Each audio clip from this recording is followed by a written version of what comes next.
Yeah, let's just get into it. So, hello, GDQ Games community. This is my submission for 1.16 all advancements random seed glitchless. It's basically the Minecraft equivalent of an 100% run of the game. So there are 80 advancements in 1.16, which is the version we play on because it's the fastest by far. And it's also the version typically used for any percent runs. So right now we're just going to drop down into this desert temple, which is how most, if not all, runs start, just to get gunpowder, because gunpowder can be used to craft firework rockets, and then firework rockets are used for flying, which is our main mode of transportation throughout the run. So I'm doing this temple. You can see I'm sorting my inventory right now. I should also explain what the tracker is. So the top left is just an external tracker tool, not a game mod, just a tool that we use to keep track of our progress. As a runner, it's like kind of useful, but most top runners could probably play without it. It's just handy, but it's mainly just for the viewers. And in an actual marathon setting, it's not needed on the OBS overlay, but just for, Minecraft runners, it can be, and viewers, it can be useful. So after Desert Temple, the most useful structure in the early part of the run is a desert, or a village. And the main thing I need from the village is food, because we don't want to run out of hunger. You take damage from that, and it slows you down. And then the other main thing is iron for a bucket, and then we're going to use the bucket to enter the Nether dimension. So the main way to get iron in a village is killing a golem. There's a lot going on to explain if you don't know that much about Minecraft, but I'll do my best. So we're going to get a bucket now, fill it with water. This is actually pretty unusual. I didn't get enough cobblestone from looting the temple, so I have to punch the crafting table, which is a minor time loss. Okay, so now we're gonna enter the Nether, use a portal to turn lava into obsidian, which is when flowing water hits solid lava. And now we have the portal frame, and normally you would light it with a flint and steel, but I happen to not get a flint and steel. So we have to do this jank setup, which is called wood lighting, even though I actually don't have any wood. But we're going to use some flammable materials like a bed and wool to light the portal for us. And now I'm just finally crafting my axe, because I have the stone for that now, and I'm sorting my inventory, which will be a big thing throughout this run, is inventory management, because we pick up a lot of items. And our portal lit finally, so I can enter the Nether. And this is a pretty solid enter pace. So now I'm compressing my screen. This is just a macro to change the game size, and it was pretty quick there, but I was looking for a number on the debug screen of Minecraft, which tells me where a lot of entities are. And the main reason there's a lot of entities is because there is a structure called a Bastion, which is one of our most useful structures in this version. So I located it by doing something we call E-rang, just locating where a lot of entities are, and then I'm running in that direction. So you see I'm doing it here again. We got a 46 spike there, which is pretty indicative, and right here is the Bastion. So there's a lot of resources that these structures give, because they're very useful. Oh, I just did a hay bale clutch there, which is pretty cool. I'm glad that's in this PB. And there's 4 types of Bastions, and I can tell right now that this one's housing just by this, what we call a rampart with the chest and the other one next to it. Yeah, PB rain, and I'm commentating. Unfortunately, I don't have an iron pick, which is used to get gold blocks, which we need. So I'm gonna have to run through this Bastion and look for iron. So I'm just looting these chests, and there's some chests that can generate out here. Still looking for iron. You need 3 for a pickaxe. And I don't get it here, but I get a debris, which is cool for an advancement and will be useful later. And I'm gonna break this chest to aggravate all these piglins. And I gave up on iron, but we have a backup strategy where you can blow up the gold blocks, which is what I'm gonna do now. And it's a little annoying because you have to use a TNT and the setup is a little awkward. But it's, you know, what you have to do when you don't get enough iron. So I mine this out, use the TNT, and this will get me all 9 gold blocks down here. And I haven't actually explained what this gold is for. So the gold, in 1.16, Mojang added bastions and these mobs called piglins, which you can barter gold with to get a lot of resources. And for speedrunners, we need ender pearls, obsidian, string, fire resistance potions, and yeah, those are the main things. I also toggled hard mode. There's 4 modes in Minecraft: easy, normal, hard, and peaceful. And peaceful is not allowed, so your run's actually invalidated if you use it, but the other 3 you can switch between. And when you toggle hard, the piglins are more willing to jump down really large gaps. Hi Deadpool. GDQ is a speedrun marathon where various games get played for speedrunners, like from all sorts of communities, to show off their game. And I'm getting what we call backup gold blocks up there, and with it there's a whole freaking host of piglins up there. Normally like 4-ish drop down when you get those, but I got a lot, which was kind of cool. I think some of them got stuck from earlier. We're gonna do an advancement here called Not Quite 9 Lives, where I charge a respawn anchor. And now I'm just crafting and preparing to exit the Bastion. So I have all my stuff, namely string, ender pearls, obsidian, fire resistance, and we're gonna see how all these resources can be used. Hey Ben, what's up? So now I'm doing things with the little pie chart in the bottom right, which will be used to locate another fortress. So right here you're gonna see a blue spike in a second. Oh, actually, I don't run that way because I know it's there, but you'll see it like right now. Okay, and that blue spike means there's a mob spawner, which usually means that there's another fortress, which is the next structure we need.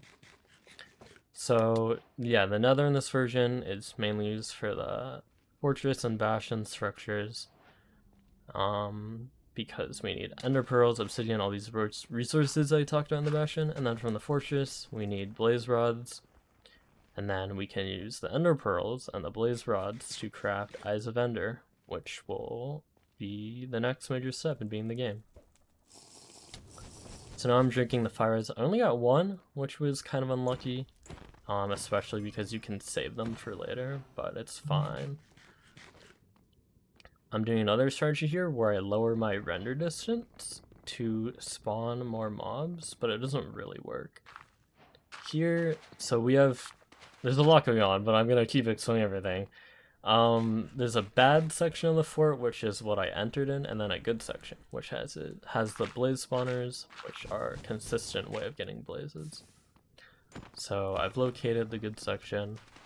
I'm going to do a strat called Blaze Bed, where you blow up a lot of blocks, so blazes have more room to spawn. And I'm gonna place some blocks here so the blazes don't spawn and immediately sink down, because that can be annoying for obtaining the rods and killing them. So the spawner has a cycle, so while we're waiting, in between cycles, we kill the blazes that spawn and then overlap some extra tasks like inventory management and building another portal. So I get pretty lucky here. I don't think, maybe I went 7/7, but I got pretty lucky here. You normally need 6 to 7 rods, and I already have them all, so that's awesome. And now I'm building what we call the first portal, or the blind portal, and I'm going to throw an Eye of Ender to locate the Stronghold. Yeah, in a marathon, you would probably use some RNG mods because otherwise it's just too inconsistent. So I'm doing a strat here where I throw a pearl up and then swim down and pick up our eye vendor. And I also see a jungle biome, which will be relevant in, I don't know, 20 minutes? I accidentally emptied my water there because I'm silly, so that was a mistake. But this stronghold is actually pretty far, but we're back in the Nether to travel to it because Nether travel is 8 times quicker.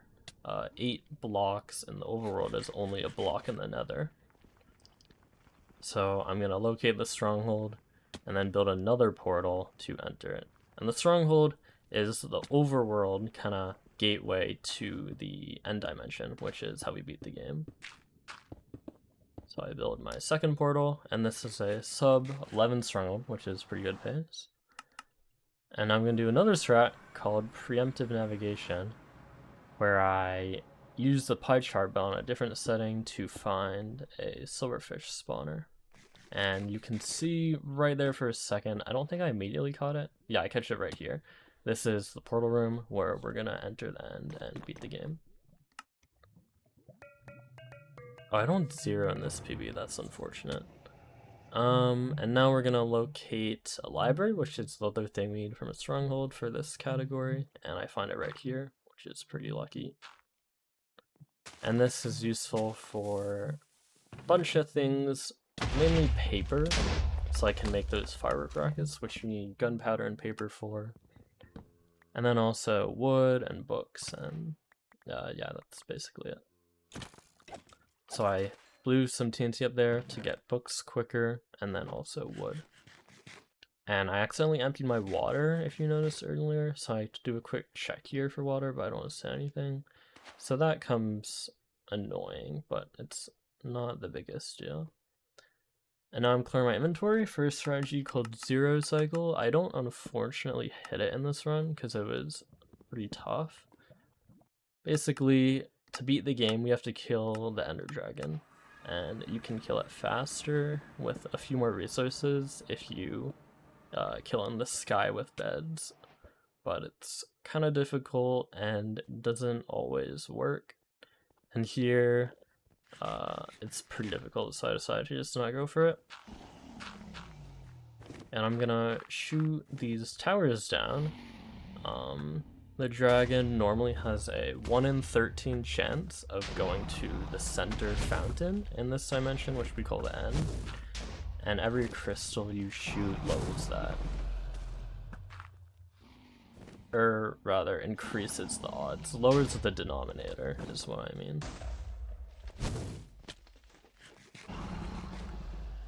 And I'm going to change my pie chart back, which can be useful in the outer end, which will be the next part of the run.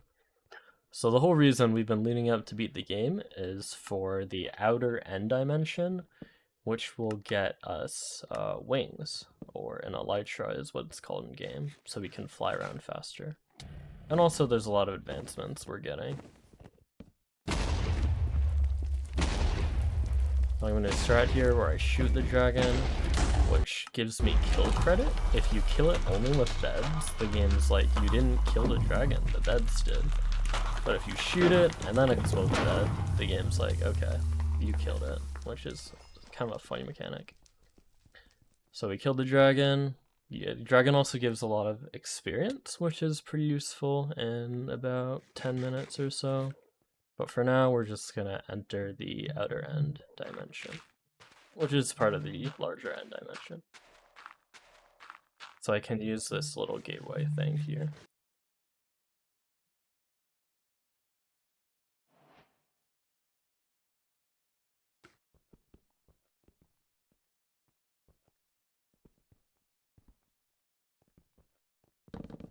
Okay, so I'm gonna need this chorus for in a second. One of the bigger advancements, this is the early game or any percent section of the run, and soon we're going to pivot to thinking about the mid game, which is the largest portion of the run, where we're collecting a lot of different criteria for different big time multi-part advancements. And one of those is eating every food, so I had to eat one of these chorus fruit.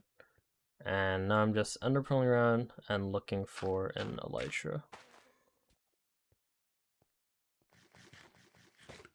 Here this end city loads in, but if you can see on the pie chart, there it is, a skull. It's kind of hard to see, but the little brown and green section means that there is a ship which has an elytra.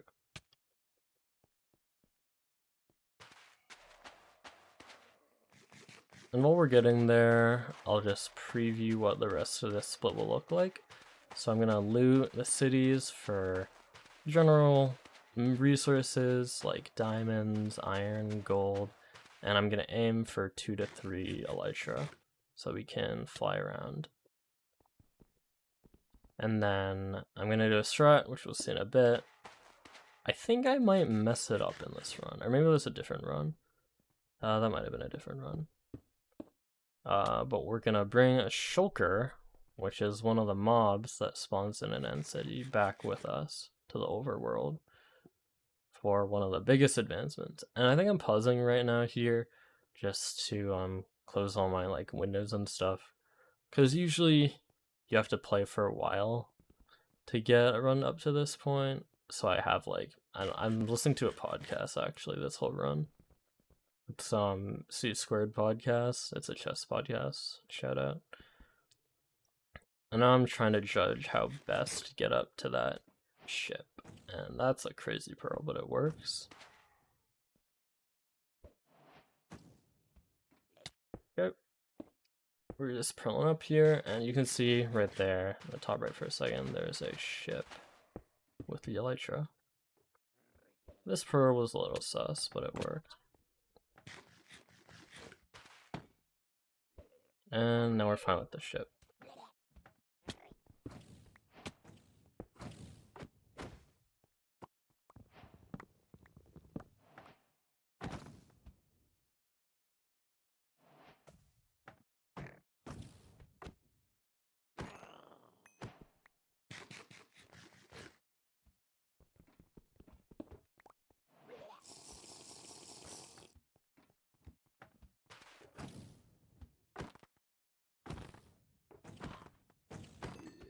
Okay, so we got the elytra. Now we can finally fly around, speed up the movement a lot. And I'm also gonna kill the shulkers for these shulker shells, which can craft a shulker box, and that's really useful for storing items. This is why losing the water was kind of annoying, because water negates the levitation effect these shulkers give us, but it's not a big deal. You can also see there I broke an ender chest for the obsidian. Normally in like casual gameplay, you don't do that, you save the ender chest to use it, but for speedrunners, you're gonna need a lot of obsidian, so that's why we do that.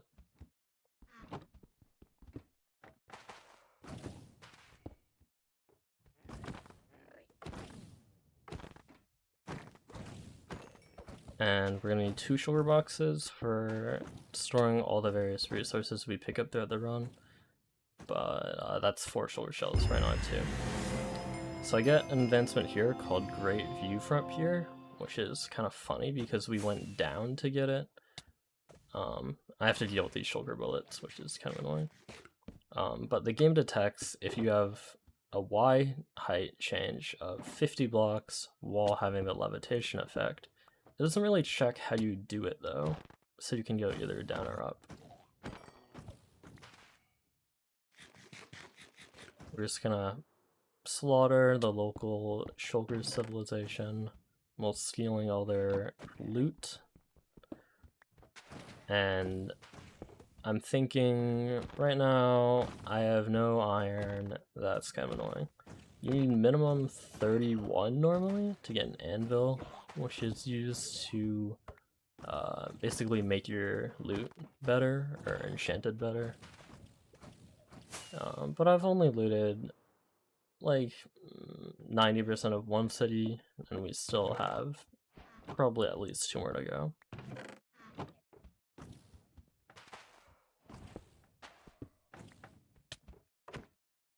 you can see I get hit by shulkers multiple times, and having water in all these scenarios could have probably saved a little bit of time. Like right now I could water down, get this boat. I think here I actually end up getting so annoyed by these I just leave the boat. So this is like minus 20 seconds. I just freaking get barraged by these. I pulled the fishing rod, try to get the boat, but it doesn't work. And I wasn't confident that I looted this, so I go back. But I already did loot this room. Okay, so we're finally out of the first city. Now we're going to the second one for more loot. Hi, Karen. This is RSG.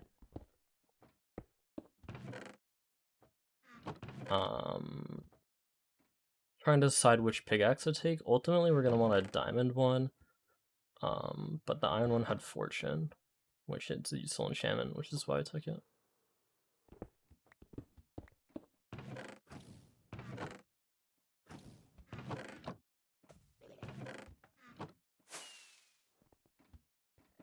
Hey everyone, I'm doing alright. Yeah, we're just gonna keep looting.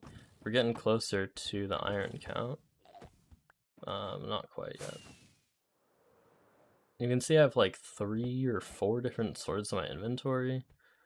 But yeah, right now I'm locating, using the pie chart again, the end gateway, which is how we're gonna leave.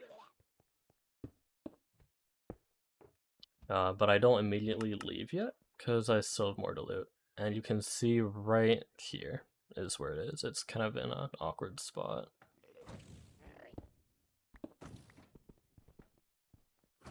And conveniently, it's near the end city, so I can bring the shulker with me.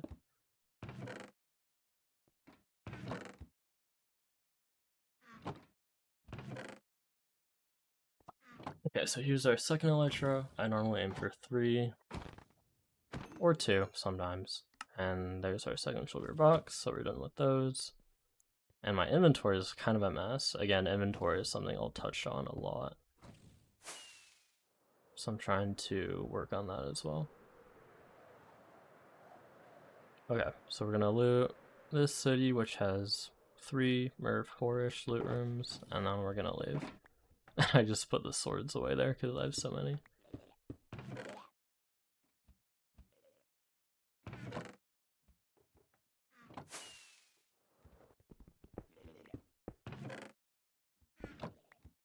Are you there? I'm here.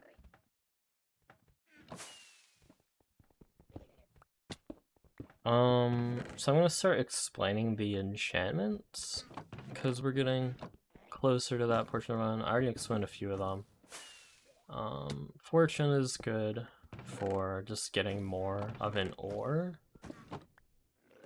And we mainly need it for lapis lazuli, which is an ore used for enchanting, which will be what I do immediately upon returning to the overworld. Okay, and I think this is the last loot room of the run. And I grabbed that shell because it has silk touch, and that will be used for picking up beehives, which you will see in 2 hours is my undoing, but that's okay. And now we're ready to leave, so I'm just putting everything away in our shulkers. And I get this pretty awesome diamond helmet, which has namely respiration and aqua affinity, which are 2 useful enchantments for ocean stuff. This is RSG. You can tell because I'm in the end at 23 minutes. Normally I would be probably taming donkeys right around now. Maybe a little behind, somewhere around there. Okay, so now we're gonna use a fishing rod to bring this guy towards the gateway. And this is a really cool strat we call shulker yeet. And basically, you unload the rod and you pull it, and there he goes. You unload the shulker and the rod, and then you pull it, and the game's like, oh, you pulled it from really far away, so it launches the shulker. That's one of my favorite strats in this run. So I'm just doing a quick check, I have all my things, and we're out. And I think I do a little bit more inventory management here. Okay. And then, if you remember, this end was buried pretty deep. And I do a check here and it's really buried. Sometimes it's completely open here, but it was not this run, unfortunately. So I mine this out. And I'm gonna do kind of a mini version of the shulker in a second, just to bring the guy up. And up he goes.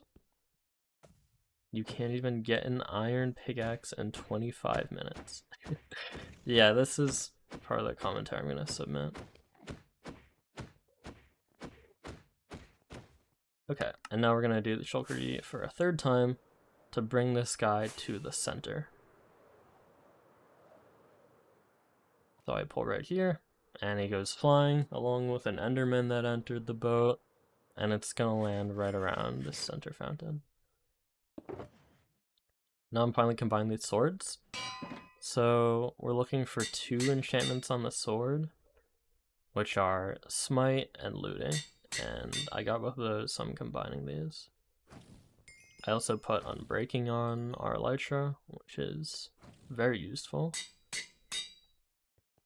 And I almost have enough enchantments to do a strat called enchant skip, where you don't even enchant after leaving the end and you delay it.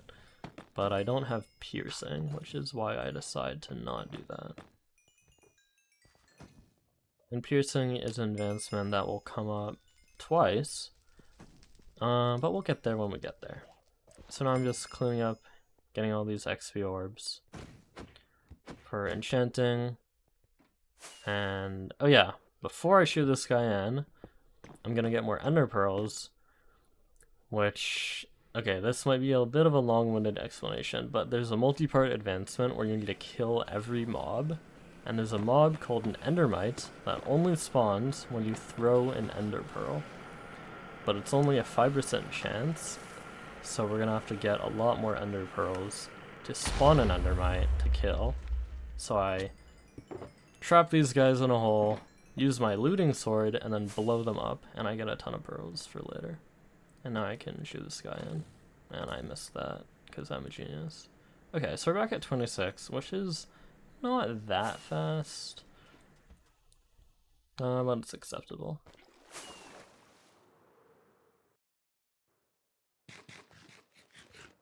So now I'm going to do a strat called Bolin Lapis, where we look for clay and gravel patches, because for some reason those are associated with minerals underground.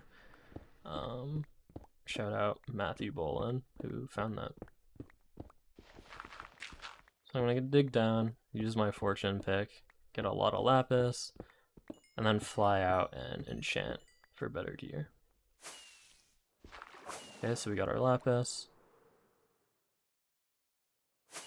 No, hotfix can never be like a hindrance. If it's been in another big marathon recently, they can be hesitant, but I don't believe hotfix. I think hotfix can even increase your chances. Like if you played in hotfix like Oxley did and then submit that could. That's what a lot of people do. So I'm getting wood to make bookshelves for our enchanting setup. And we need 15 bookshelves. So it's like 22 or so logs minimum for that. And I'm gonna enchant. Sometimes the split can take a while, but I only need 3 things, which is enchanting my hoe, axe, and crossbow. So this enchanting split actually goes really quick, which saves the pace. I'm also organizing our shulkers, again with the inventory management. Okay. And there's a funny thing called first enchantment, where if you don't relog, the first enchantment is guaranteed. I think red. So this efficiency 4 breaking 3x was guaranteed. And that's the enchant split. Sometimes it takes 3 minutes, sometimes it takes like 30 seconds. And I'm gonna craft a bunch of things that we'll use throughout the run. I'm not gonna explain them all, cause every item I'm using here, I could go on for like 5 minutes. Maybe not that long, but basically, I have one box for valuables and one for more miscellaneous. Okay, now we are ready to start the mid-game. And the very first thing you do is kill the local fish population. So if you watch other A runners on YouTube, you'll see some of their videos called like 26-minute fish kill or something, because it's how we mark the start of the mid-game. And normally you need around 40. So I killed a bunch of salmon, and I'm gonna kill a bunch of cod. And dolphins also drop fish, so we're gonna kill those. And these fish are useful for mainly taming cats. One of the big multi-part advancements is taming 11 different cat types. It's called a complete catalog. Right now we're around like 30 to 40 advancements out of the 80. And cats need fish to tame. I hope that's self-explanatory. So if you do the math, we're like 37, 30, oh, we're at 40 now. Okay, so I'm out. Okay, and then right now I think I pause here and I'm checking my tracker just to kind of recall what's happened throughout the run so far. And I'm gonna start looting the desert. So because this category is random, the routing can get kind of complex, but the main big things are looting desert and looting ocean. From desert, we're gonna get cats in these villages, desert temples for gunpowder and a special enchanted golden apple, and then from ocean, we're gonna get gold blocks and some other things that I'll explain when we start looting the ocean. So if you stand still, the cats can come to you, but if you like shake your mouse violently, or another mob hits you, or you frickin' sneeze, the cats start running. So I start chasing the cat preemptively there.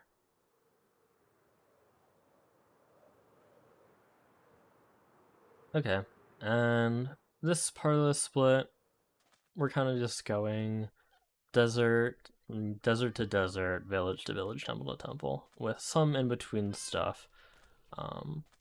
This would probably be like the first real spot in a run that you could start doing donations, I guess. I'm gonna get hay bales with our special enchanted hoe now. You need roughly a stack in a run.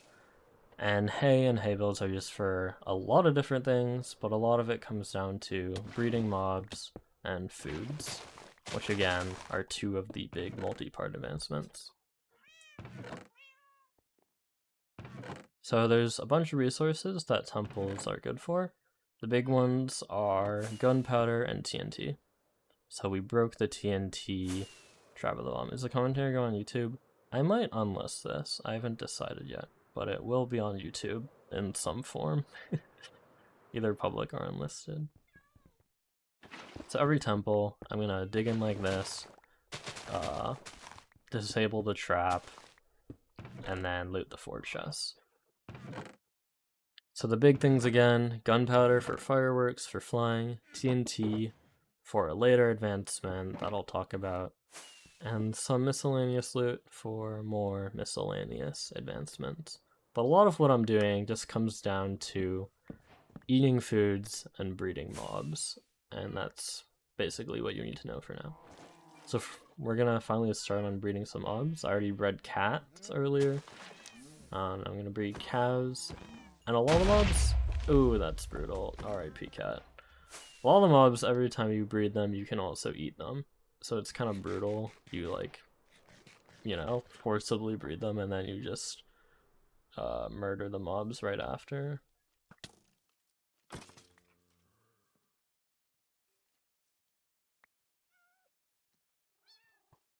And the chart at the top, as I said, maybe 30 minutes ago, is mainly useful for the viewers. So I guess I can explain by the tracker. So there's gold blocks, which we're gonna need 164 of for an advancement. Debris, which we're gonna need 20 to 24. And TNT is used for getting that debris, which we'll cover in like an hour and 10 minutes. No, I do debris after endgame this run. Oh yeah, also I mark in chat here just where I've been, because you fly a lot throughout this run, and it's good to keep track of where you've been. In this particular house, there's very commonly a cat that spawns, so that's what I'm doing here. And I get 2 for 2. Right now I'm probably at like 6 or so cats out of 11. I'm gonna keep explaining the tracker. So you see there's shells, trident, both are resources from the ocean. Obtained god apple, I mentioned briefly, is from desert temples. Skulls is in the Nether, and beehives is in the Overworld. And you'll see me collect all of those things throughout this run. There's another cat. And also crafted more bread, which is our main food source, because it's really easy to get. You just mine hay bales and then convert to bread.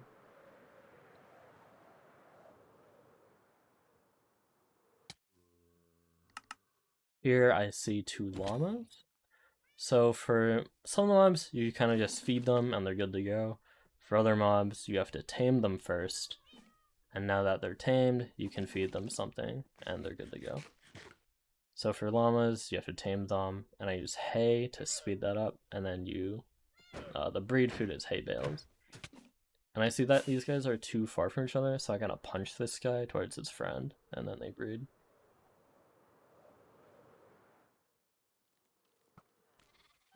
Most of the breeds will be on land.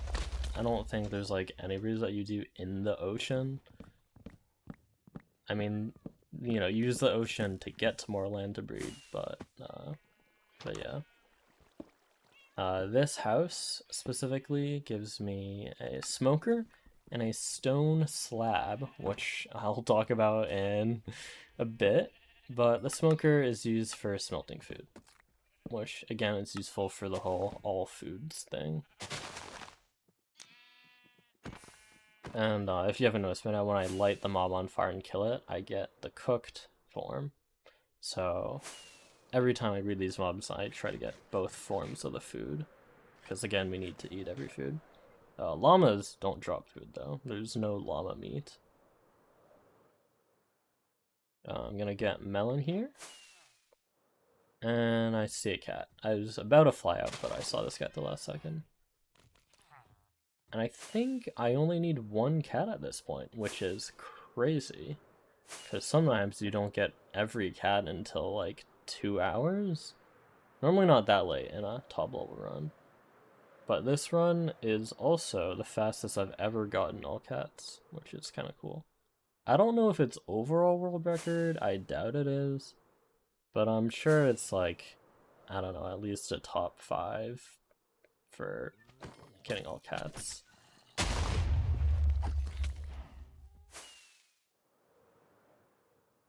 And the last cat has a special spawn condition. And this is one of its conditions. The black cat, and it spawns in a swamp witch hut. So I spawned the witch hut, and I'm chasing down this guy. Okay, we got him. I think I went in Discord and typed here because I was excited that I PB'd in catalog.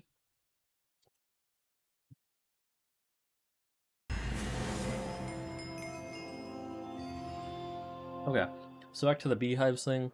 There are a couple advancements that bees give, and you need normally at least 2 hives. So I got 1 there, and I'm looking for a second. And I get a little unlucky. They can spawn with 2 or 3, and if you get one with 3, you automatically get an advancement. But I lose both 50/50s, which will come back to bite me later. I also get a little flower here. That'll be useful in a long while from now, but just keep that in the back of your head. I'll probably upload this. I mean, a lot of my audience is already in MCSR, but I don't know, people could find it interesting. I'll probably just upload this as my PB.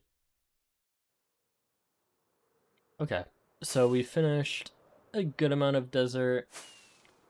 Not really that much. I looted, like, what, 2 temples? Normally you're aiming for, I don't know, like 12 or more in a run. But I have enough rockets to last us a little while, so I'm going to start ocean. So just like in deserts, temples and villages are the big structures. And oceans, ocean monuments are, because they have gold. So, ocean monuments have Elder Guardians, which give you an effect called mining fatigue, where you can't mine anything, or at least you mine it really slowly, and it's really annoying. But if you do a strat where you lower your render distance, the Guardians can give you that effect, or at least usually can.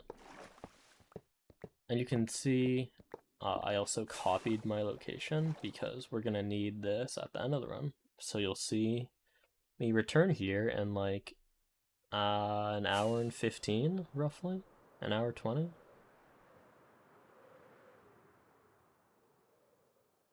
And I also looted from that shipwreck, which is another useful structure, a map. And I'm locating the chest that map points to get more stuff. There's a lot of stuff going on there, but the main thing we got is that Heart of the Sea item. So I haven't talked about it that much up to this point, but the biggest advancement in this run is called How Did We Get Here? Where you get every effect in the game, and there's a lot of effects in the game. So like half the stuff I'll be doing in this mid-game is just prepping for that. And copying the monument was one of them, because I need the mining fatigue effect. Getting the flower was another one for another effect. And I also haven't talked about another big multi-part advancement, which is Adventuring Time, where you find every biome. So some of them are pretty common, like plains and forests, and some of them are really rare. And there are 5 big rare ones, and the one we just saw like 20 seconds ago, the big taiga, is one of them. It's called Giant Tree Taiga. So it's 1 out of 5. And a lot of the times your runs end up resetting on missing at least 1 rare biome, because they are aptly named rare biomes.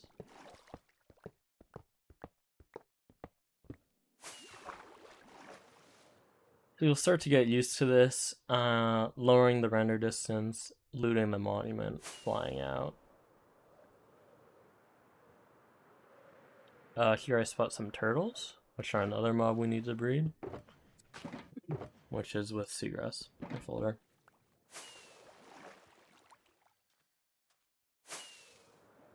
I don't know exactly how many mobs you need to breed. I should check that, but it's a lot.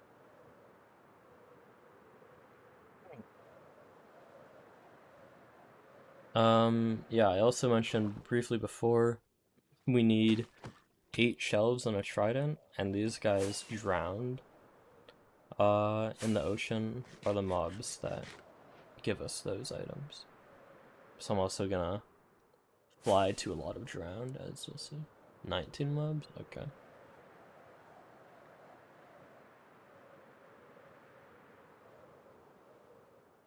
So I'm kind of just clearing this ocean. Again, this would be another decent time for donations. Basically, there's the more common land and ocean, just getting desert temples, getting drowned, and monuments. And then there's the rare stuff. And the rare stuff is where there will be a lot of yapping. And the kind of just like Looting Desert and Ocean is good time for donations. High MO. So you can see I keep checking these ships. The paper is useful for fireworks. I'm also looking for a food called a poisonous potato. And there's about a 50-50 in a shipwreck. So I'm a little unlucky, but... Sorry, my throat is dying. I don't talk this much normally. I got a rare item there, which is a trident. So if I pause in a second, it'll light up that little square in my tracker. And that's really good. And the trident is used for 2 advancements. One, throw the trident at a guy, just any mob. The other, hit a villager while it is thundering. And thunder is pretty rare. So you'll see when it thunders in this run, I get kind of excited.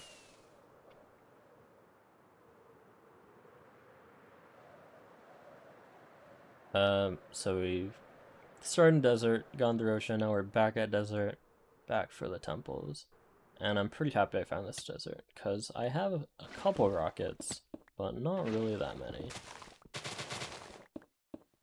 Normally, ideally, for kind of your spawn desert is what we call it, you get maybe like 8 or more temples is normally ideal. But I only have 2 so far, and this is my 3rd. Sometimes you only get 1, sometimes you get all of your temples you need. So it can really vary. I'm just kind of checking the edge of the biomes over there, see if I can spot a rare, but I don't. Remember, a long time ago, like 30-ish, 35-ish minutes ago, I left the Nether into the Overworld and found a jungle, so that's in the back of my mind, routing to get back to that. I also just totally missed this, so I have to do a little bit of backtracking, but it's not too bad.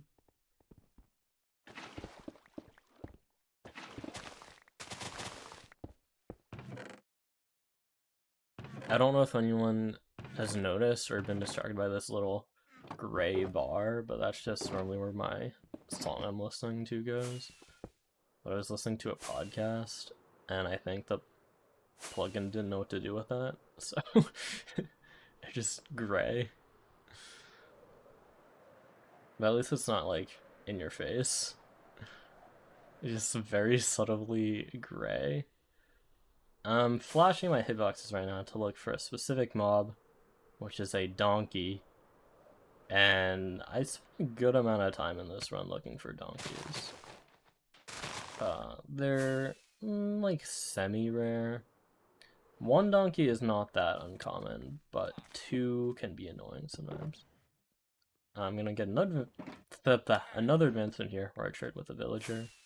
And I do it for a specific villager type, for a specific food, which is the rabbit stew. You can't see it. Maybe your bitrate's just bad. Don't worry about it.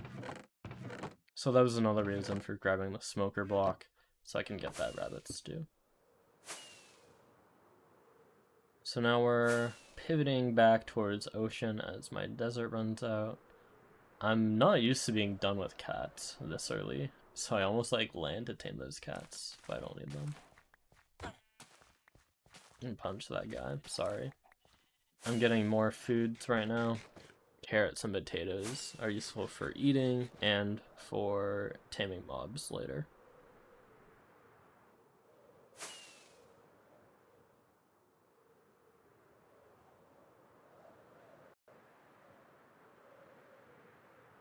Okay, so we're back in this ocean desert cycle.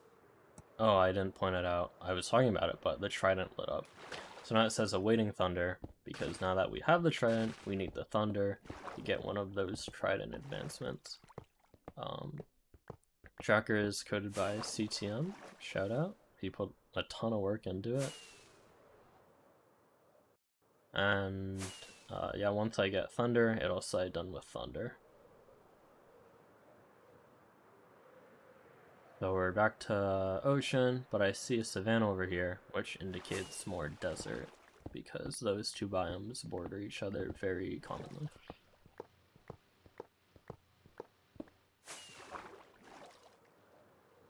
Is my tracker also bugged? Do you guys see that in the top left? You guys see what I'm talking about? There's just like 2 things up here. Oops. Don't know how that happened. I finally got the poison potato I was talking about though, so that is freaking awesome. So I don't have to check shipwrecks anymore.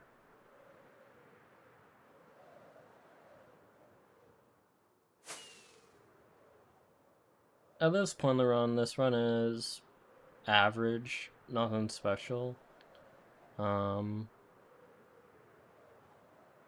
Nothing indicating a PB, but it's not bad. Yeah. Another way to get paper is through sugarcane, can be crafted into paper, so I get a bunch of that. This is an unorthodox way to enter a temple. And also I get a book here, Mending. Mending is usually used for your elytra. Oh, and I get another rare item here, Enchanted Golden Apple. And that'll be used in How Did We Get Here, which is an advancement that I'll bring up a lot, because it's pretty big. So that was a very good temple, a mending book, and a Enchanted Golden Apple, or Notch Apple. So that's awesome. Kinda, a lot of this run is, you know, just getting ocean, desert, your typical, like, foods and breeds done, and then another thing is checking off rare things, which I like to call coupons. Inside joke. Maybe I'll explain coupons if I actually make it to GDQ.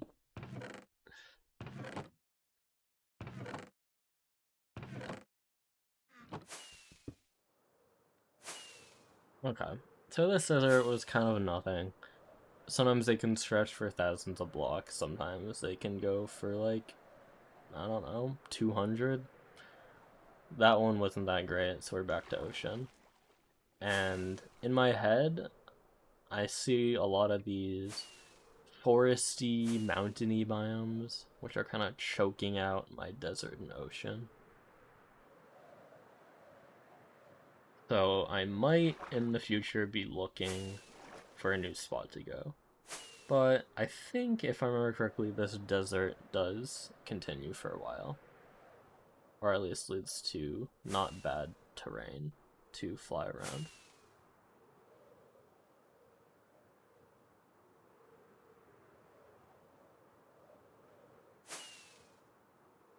What was I looking for there? I think donkeys, but I didn't find any.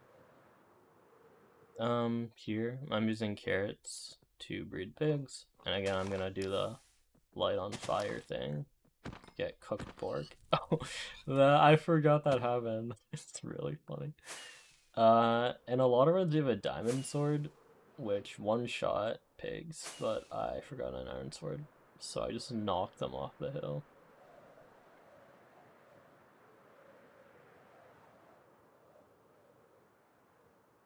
And this is kind of rare. This drowned ruins is basically entirely on land instead of in the ocean, which is cool. But unfortunately, nothing of use.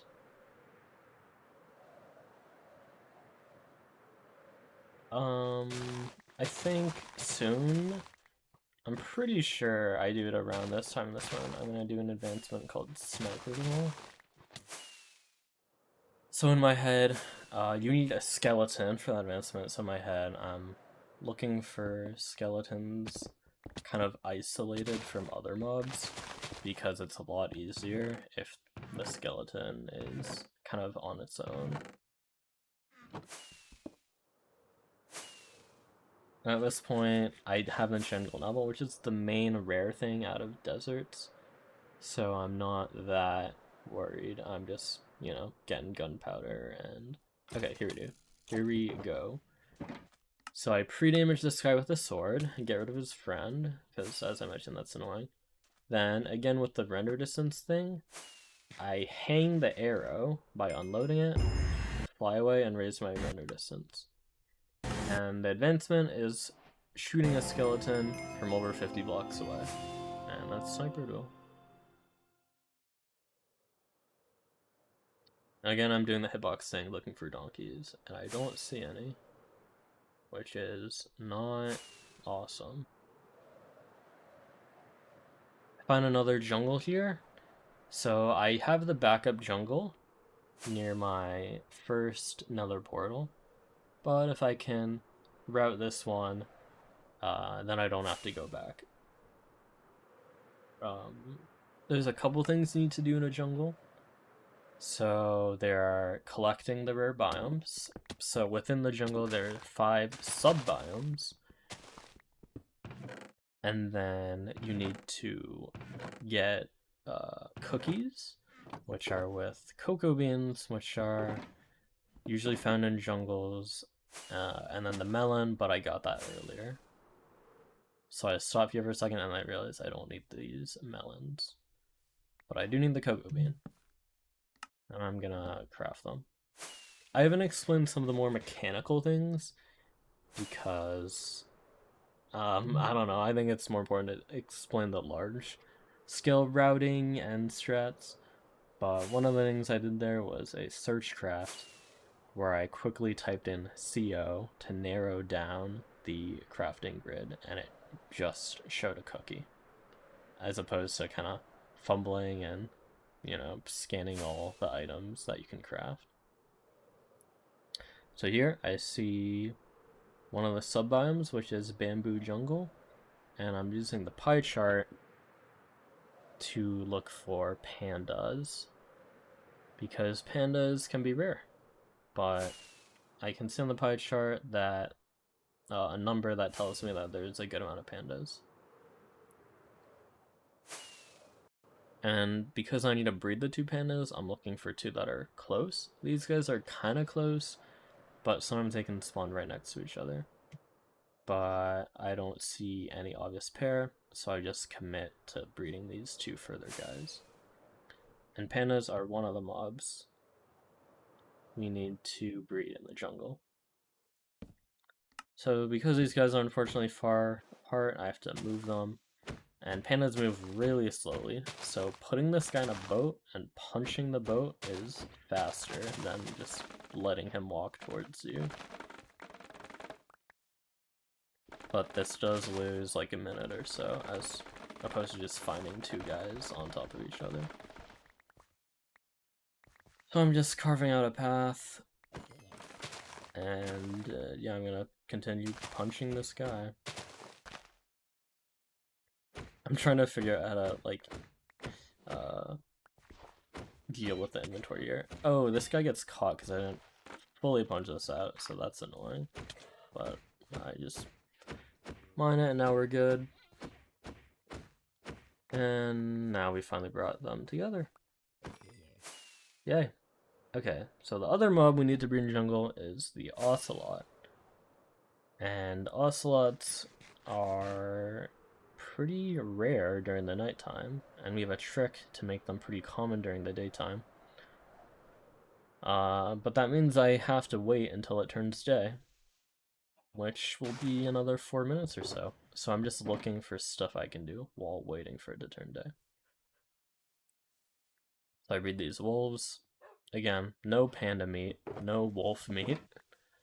That was scary. A creeper almost blew up my sugar box, which would have instantly killed the run. Luckily it did not. That was very scary. Okay. And there's also another giant tree tagget here, but I don't need it because I already got one. I'm looking for foxes, which are pretty rare in these, but then I spot the normal taiga, and foxes are more easy to find in the normal taiga.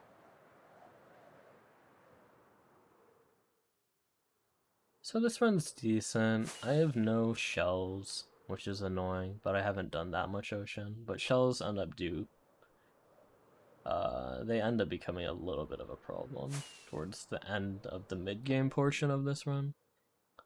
So again, I'm doing this hitbox thing, and I spot a bunch of foxes. You can't breed the babies, because that would be weird and biologically impossible. So you have to lead the adults to each other. I'm still waiting until it turns about an hour to breed my ocelots. So I have to find stuff to do. And one of the things I can do is enchant my trident for that thunder advancement. And I have a good amount of levels. I breed chickens too. There is chicken in the game, like chicken meat, so I'm gonna kill these guys. When you set them on fire, they run around also, which is annoying, but I get that guy. Okay, so now we're gonna do enchanting part number 2, and I need wood for the bookshelves again. So that's why we're getting a lot of wood. And also I remember those ender pearls. I'm kind of waiting around for another minute or so I'm just gonna start throwing them, attempting to get an endermite. I fly away here because I don't want to enchant while these skeletons are ruining my life. So I fly toward this village. Now there are no hostile mobs, and we can enchant our trident. So I'm looking for the channeling enchantment, which is how we summon thunder.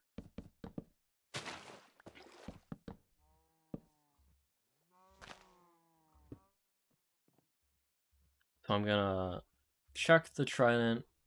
I got loyalty there, which I don't need, and then alternate with the books. And I got chilling there, which was pretty lucky. Because it came pretty quick. And I can also use these other books I was saving. I put Unbreaking on my sword, which is kind of rare. But if you have an iron sword, it can break in a run. I also craft these golden carrots, which are used for breeding mobs later. And now we can leave and breed ocelots, because it's turning day.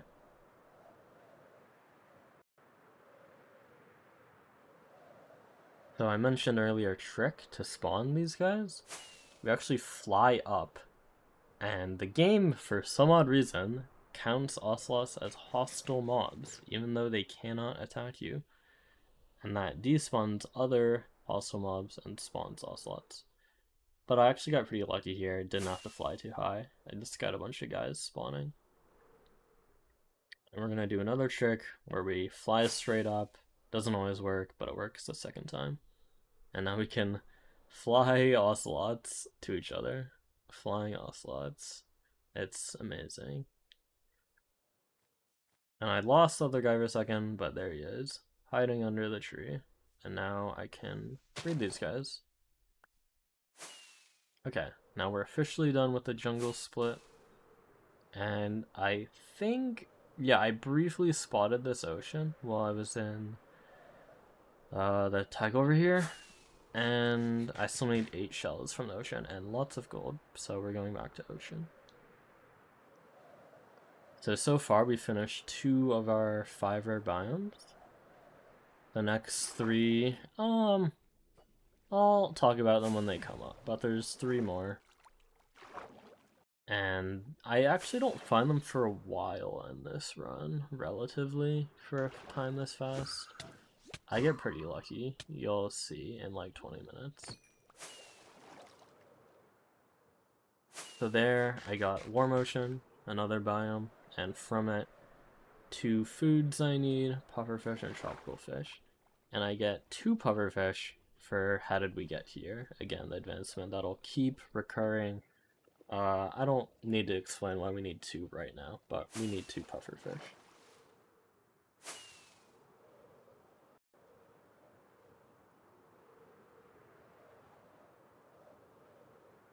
So again, did a lot of yapping.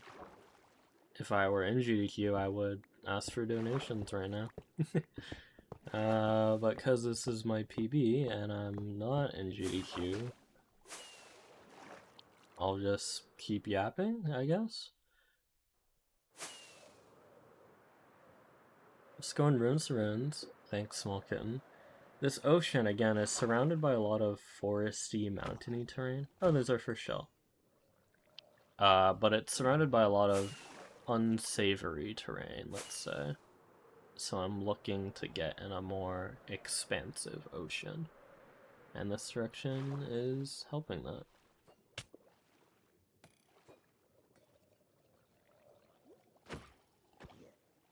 There we go. 0 to 2 shells, just like that. We still need 6 more, though. So, you know, bit early to celebrate, but it's not bad.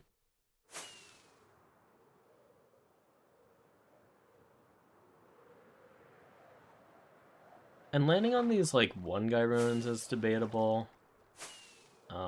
Normally you try to force the ones with, you know, at least, like, 3+. I don't know, it's just kind of a vibe thing. Like, where I am in my rocket, how many shells I have, and whatever else.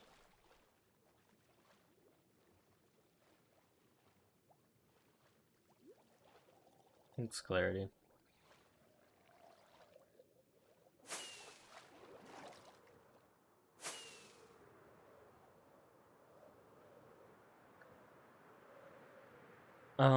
Again with the render distance, so I mentioned, oh, another shell. I mentioned before, we're lowering our render distance to avoid the Elder Guardians, which give us mine fatigue, and then we can't mine anything, and it's really annoying. If you do it a little earlier, you can unload them earlier, and lessen your chances that this, or increase your chances that this strat will work, basically. But, I don't like doing it that early, because you just want to see what's happening. So some people don't do that strategy at all. Some people, you know, hated lowering your RD for years and then switched, so I don't know. I personally think it's good, though.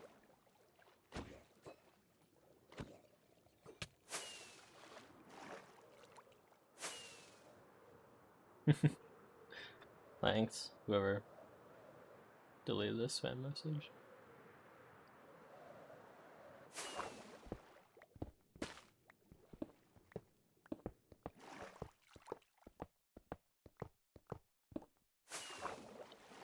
So we need 80 advancements. I would estimate we're probably at like mid 40s or low 50s. Probably mid 40s right now. There is a thing in the tracker that shows on the little overlay, but I normally crop it out for my stream. I don't know. I just think it's like a little distracting.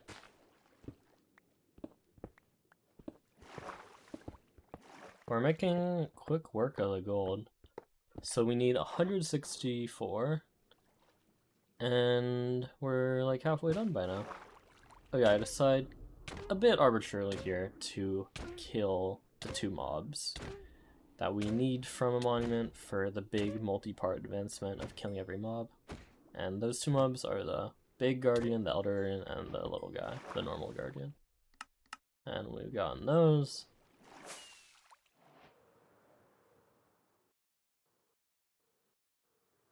Every once in a while you will see that I pause to load chunks.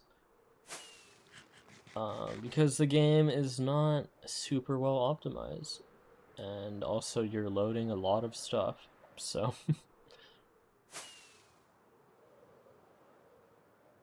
This run is, like, fine. I have a good amount of rare things, but it doesn't feel amazing right now. So honestly, I think I was just, like, more thinking about the podcast I'm listening to. Like, I don't think this run is gonna be a 2nd place time or anything.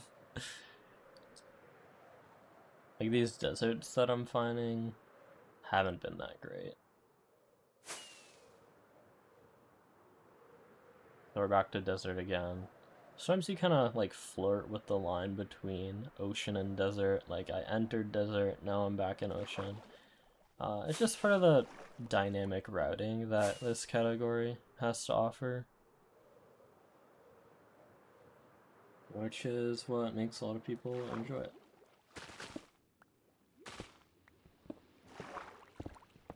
You also notice, if you're paying attention, that I'm saving these prismarine blocks. We need 16 of those at least for Had We Get Here, the big advancement I keep talking about. This rinse is a little bit on my sorry, a little bit out of my way because I was wanting to do more desert again. But I only have 3 shells an hour, 7 minutes in, which isn't super amazing. And I do get rewarded with a shell.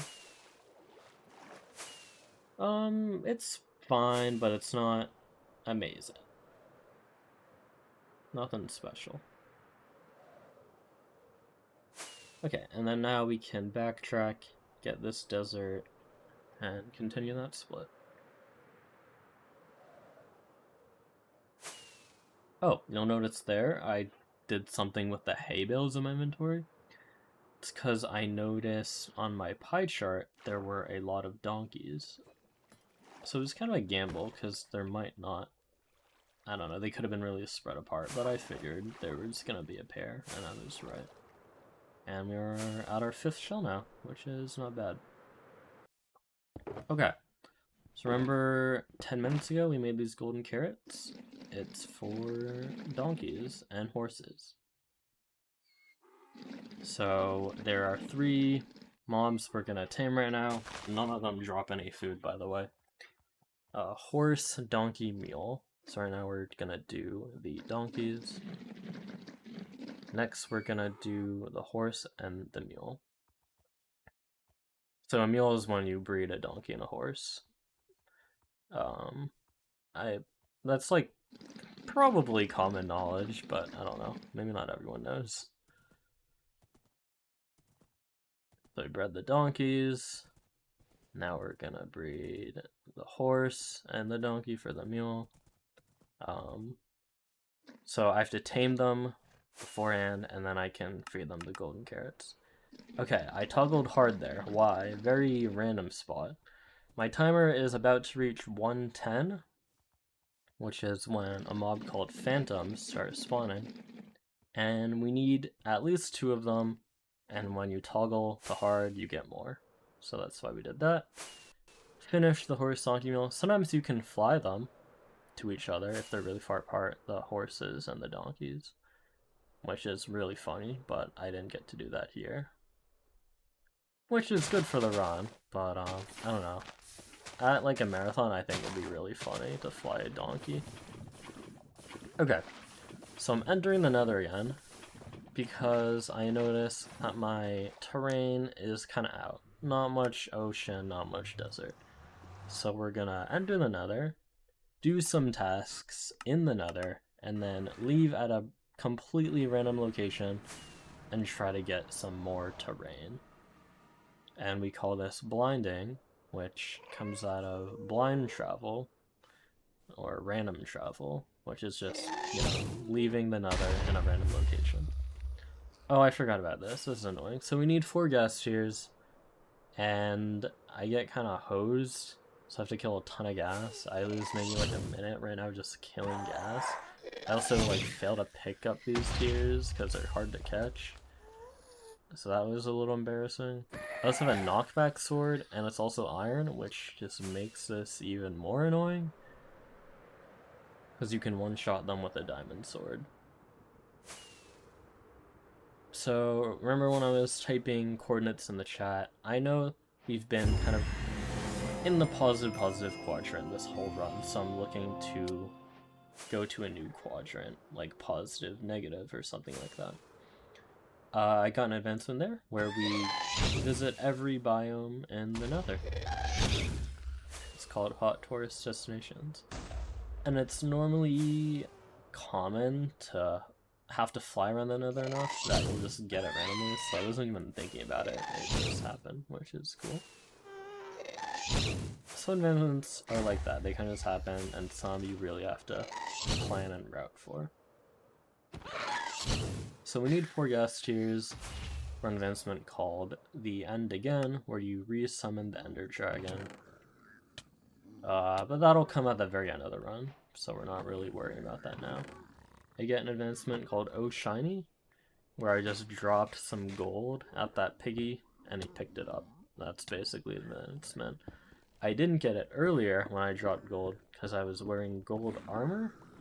The advancement, you distract a piglin without wearing gold armor, is basically it.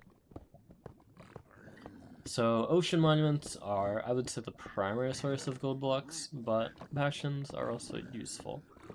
So I'm just looting all the gold blocks in this bastion. There are 4 types. Both of the bastions we've been to this run have been housing so far, but I'll talk about the other types when they come up. And this was a little unoptimal, I think. I tried to get in this bastion. I could have maybe gone to the center and flown out, but I thought this was more open than it was, so I dug for a while here. I could have saved like 10 seconds there, maybe. Maybe a little less. We're still killing guys, by the way.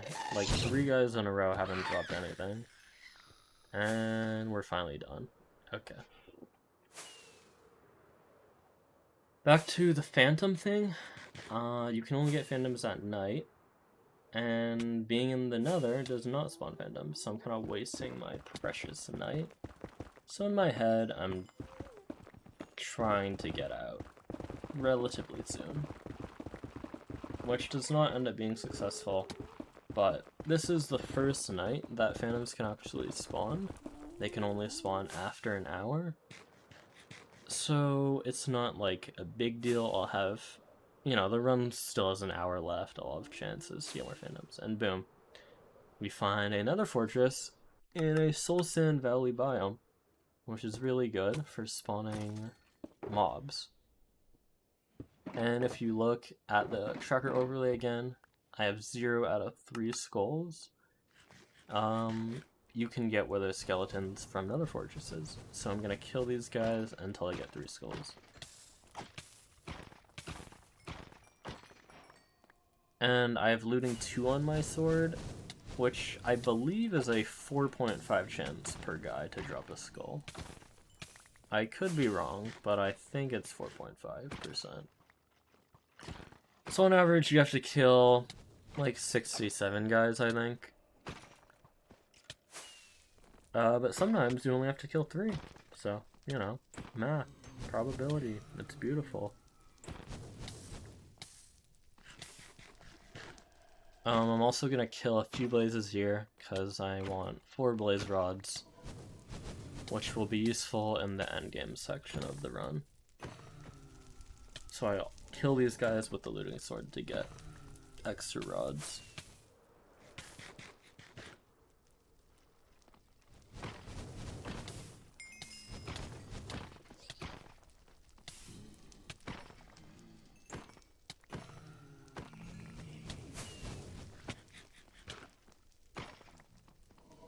This split would also probably be a good time for more donations, theoretically. Sometimes it takes a minute, sometimes it takes 10 minutes.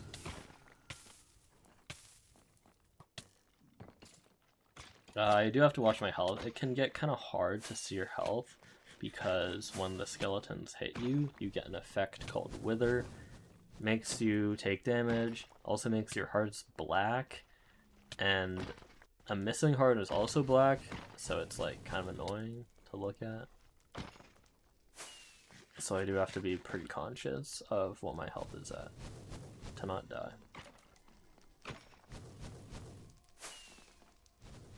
I mentioned about an hour, 15 minutes or so ago, that we need an enchantment called Smite. This is one of the main reasons we get it. If you have a high enough Smite level, you can one-shot these guys, which is a decent time save.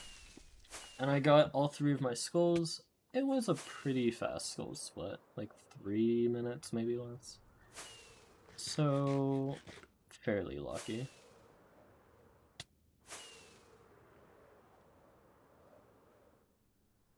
Okay, so now I'm gonna do a strat called Hoglin 3, or One Way Zoglin.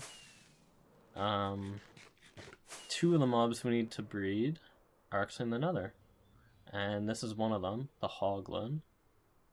So I'm looking for 2 Hoglins, and I breed them with these red mushrooms, or crimson fungus.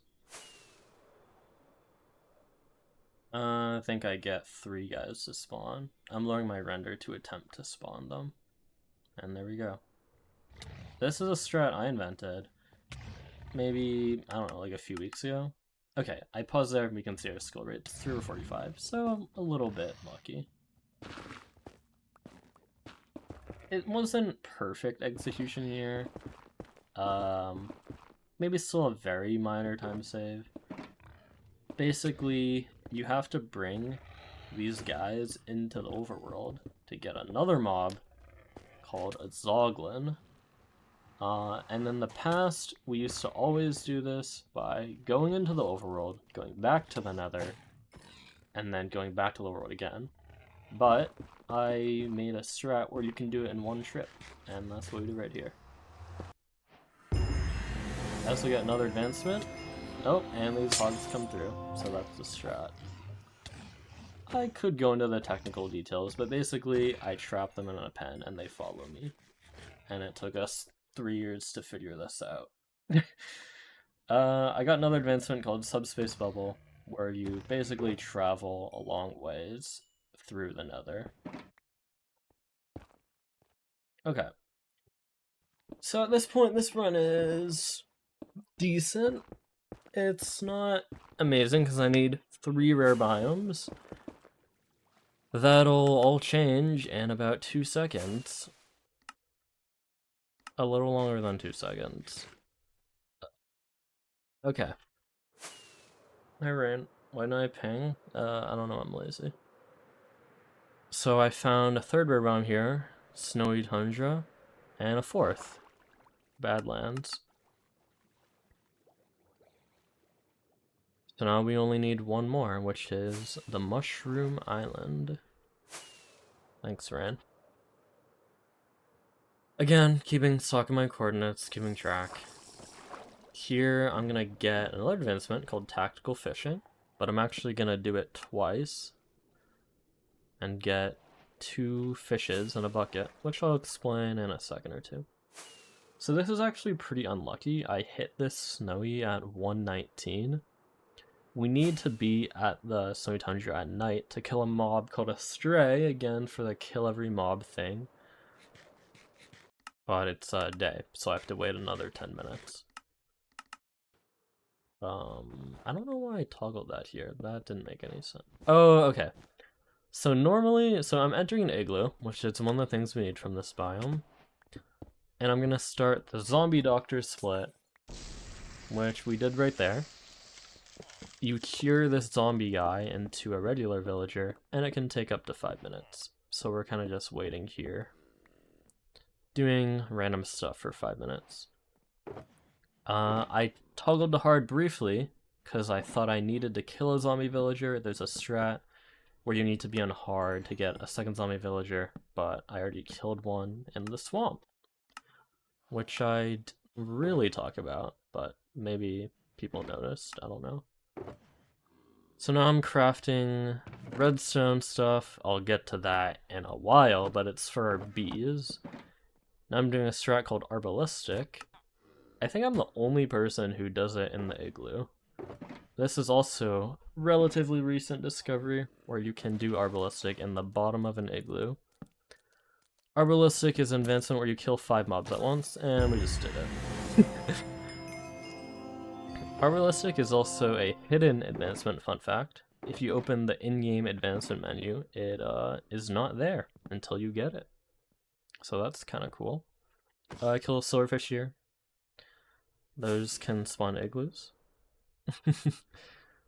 So basically the 5 mobs I used were 2 fish, an armor stand, which counts as a mob, a villager, and a snow golem. I'm going to do an advancement called Bullseye, where we shoot a target from 30 blocks away, except there are about 100 different ways to choose it, which about 70 of those I invented. Those are not real numbers, but probably accurate. This is a new variation I invented like 2 days ago, 3 days ago, called Button Arbalistic, where you shoot an arrow on a trapdoor, use a redstone torch, press a button, fly away. The button toggles the redstone torch, then the button turns off, and then the trapdoor opens while you're far away, and you get the advancement. It's pretty cool. So again, we're killing time. 1, for it to be night, for the stray mob that we need to kill. 2, we need the zombie doctor advancement. And there are a couple miscellaneous biomes, sub-biomes that I'm getting right now. You can see them vanish off the tracker. And there's a bunch of tasks that we commonly do while waiting for the zombie doctor to cure. Or for the zombie to cure. We're the zombie doctor. Bullseye is one of them. Arb is another one of them that some people do. Again, I'm doing the endermite thing. Being conscious of my health so I don't die. That would kill the run. Breeding and eating rabbits is one of them. You'll notice I don't do the fire trick with the rabbits because I don't know, like people just don't really do that. There's a weird thing with fire aspect where if you kill a rabbit with fire aspect, it can drop raw. We just got zombie doctor, so the guy finished curing. That was a pretty quick zombie doctor. But I still have to wait around for the stray kill. But I can go fly away and then come back. So I'm gonna have to be here at about 1:30, so that's like 7-ish more minutes. So my plan, fly around, get more stuff done, come back in 7 minutes. And this is our 4th rare biome of the run. Badlands. It's pretty rare that it's bordering snowy, so that was cool. And you need 3 sub-biomes, and you need to kill a cave spider here. So here's a cave spider spawner. I do a little strat to spawn one. It doesn't work though, because there's like empty space in the wall over here, so I get a little confused trying to find this guy. I could have flown, there was another spawner on the right of my screen, but I decided to just commit to this. I don't know, this was probably a little slower, but it's fine. I'm waiting anyway. And we need one more sub-biome, which I get right now, Badlands Plateau, and we're done with that rare biome. So this point of the run, this run is starting to get pretty good. I need 3 more shells, a little bit of gold, a little bit of TNT, and 1 more rare biome. And then we are mostly done with the mid-game portion of the run.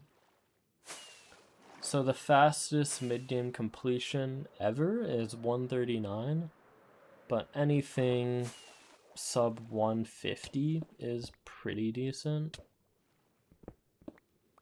And that's normally my goal. My previous PB was 221, which you could, you basically need sub 150 for. You could technically, no, 221. You could get like a low 1.5x mid-game finish and PB off that.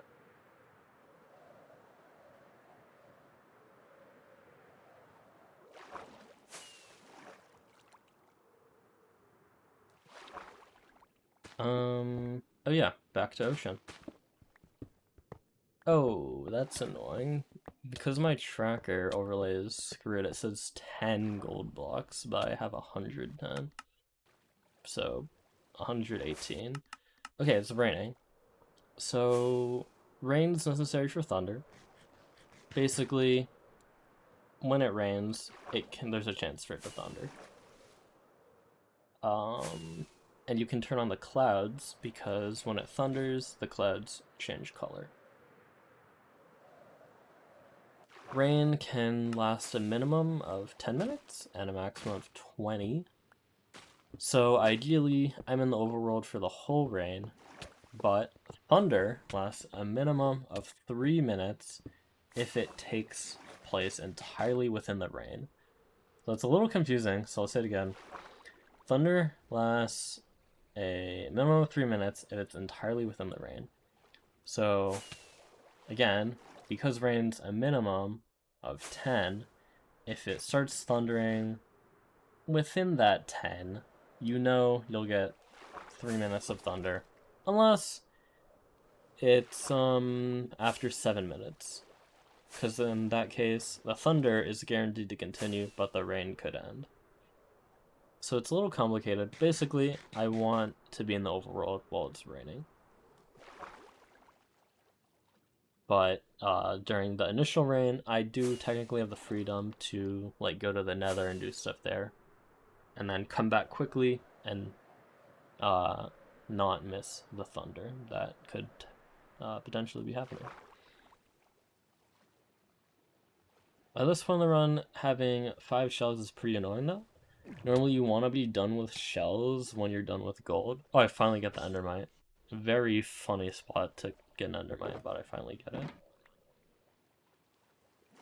Unfortunately, I am 1 pearl short of an item I'll need at the end of the run, which does lose actually a decent bit of time, which is partly my fault, but you'll see what happens.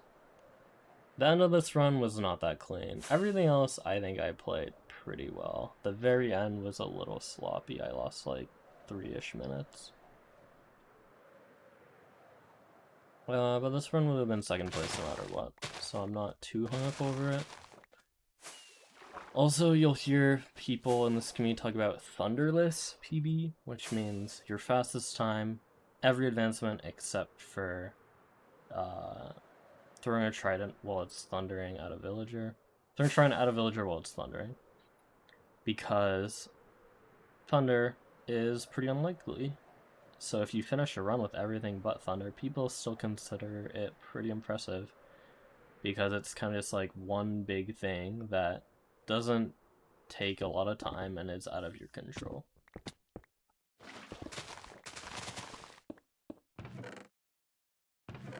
So right now I have 84 TNT. After this temple I have 93. Normally you want around 128 or 2 stacks, but you can get away with a little less if you get a little lucky. No one cares about thunder. Well, people care because, you know, it's only a completed run if you get every advancement. But people care about thunderless because you've showcased, you know, your ability. Because you could very realistically get 10 runs faster than your fastest time with thunder, but just without that one advancement. So my thunderless PB is 14 minutes faster than this time, which is a pretty big cut at the top level.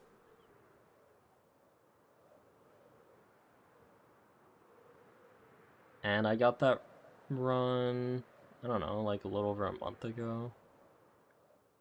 I got my actual PB around 2 months ago, and I've gotten, you know, like 6-ish completed runs without thunder since then. And a lot of those runs, I think 4 of them are faster than my actual PB. Maybe even 5? No, 4. So it's just the way the category goes. But when you get thunder, it just makes it that much more exciting.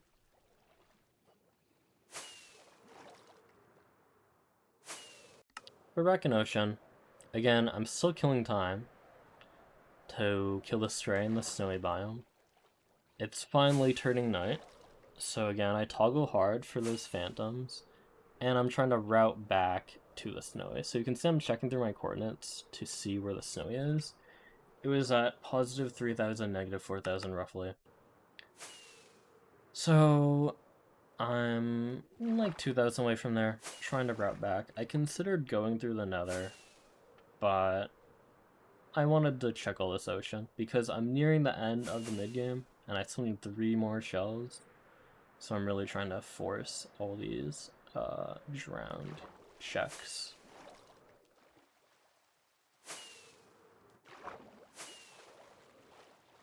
Thanks, Amos.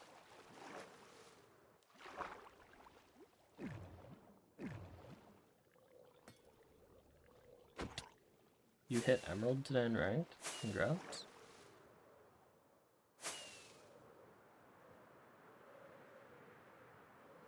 We're getting close to the snowy.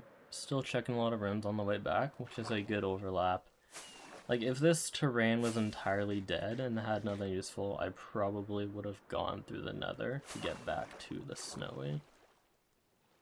but every time you go to the Nether, you either have to find a lava pool to enter, or use 10 obsidian, which can get costly very quickly.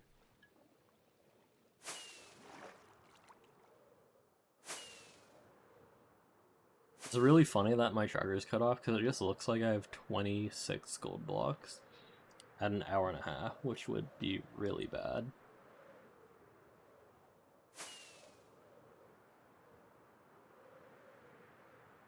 I'm getting a little unlucky on the shells at this point. It's roughly, I think it's a 1 in 33 for every guy to hold a shell. And I've had 5 for a while now. So it's a bit sad. But it doesn't end up being a time loss, funnily enough. Like, it's a time loss in the sense I have to check all these guys, but it doesn't end up being the pace lock of my mid-game.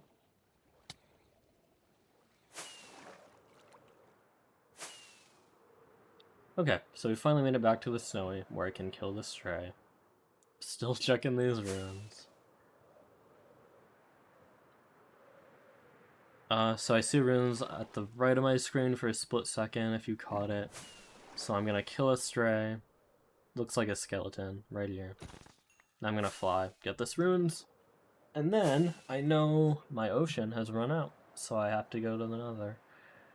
Which, remember, it's raining. I don't really want to be in the Nether while it's raining, so I'm gonna make this Nether trip very quick. Also, I don't want to be in the Nether because it's night, which is my chance for phantoms. So there's a lot of reasons I want this Nether trip to be very quick.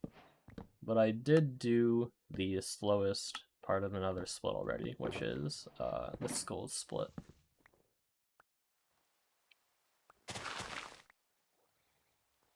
Okay, so I'm preparing to enter the Nether. Looking at the cloud to see if it's thundering, it's not. And my plan is to go negative, because I haven't been there the whole run.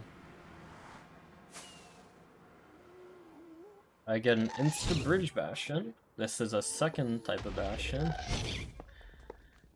It's kind of funny that it's an hour 30 in, we've finally seen a second type of Bastion, but that's how it goes sometimes. And there's one item in this Bastion, or rather block, that is very useful, and I'm gonna get it in about 5 seconds here. Also, the gold is useful, but I'm almost done with gold at this point. There it is, lodestone. So this is for an advancement where you click a compass on a lodestone, called Country Load Take Me Home.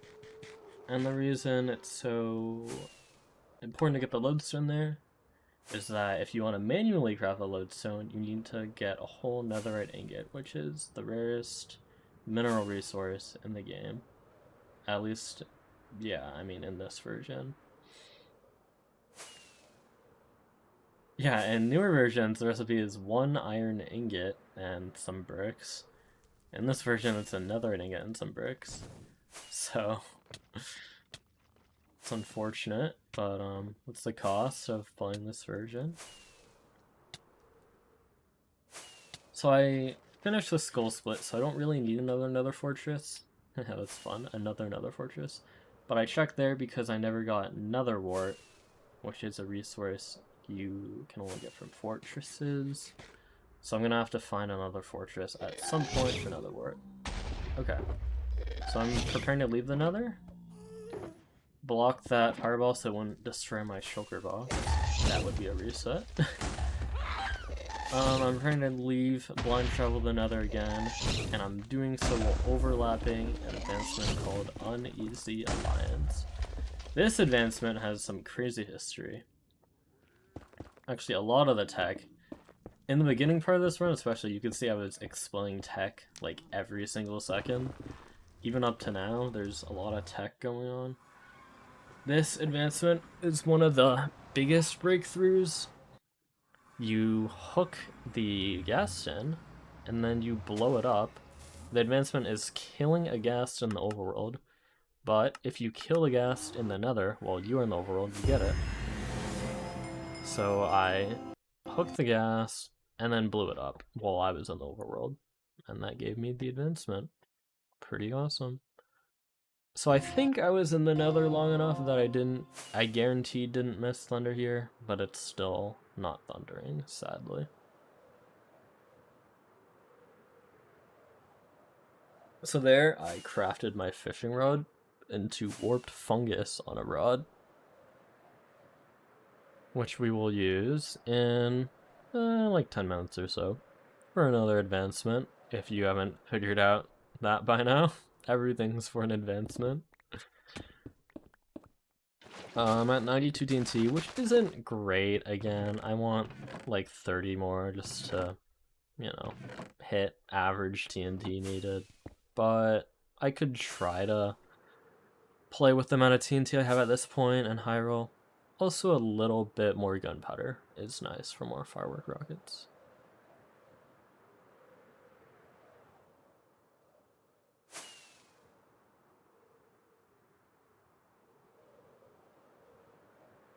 So, again, as I'm saying, you know, donations would be good for a time like right now. We're kind of just flying, looking for ocean for our shells, looking for the last rare biome, looking for a little more TNT.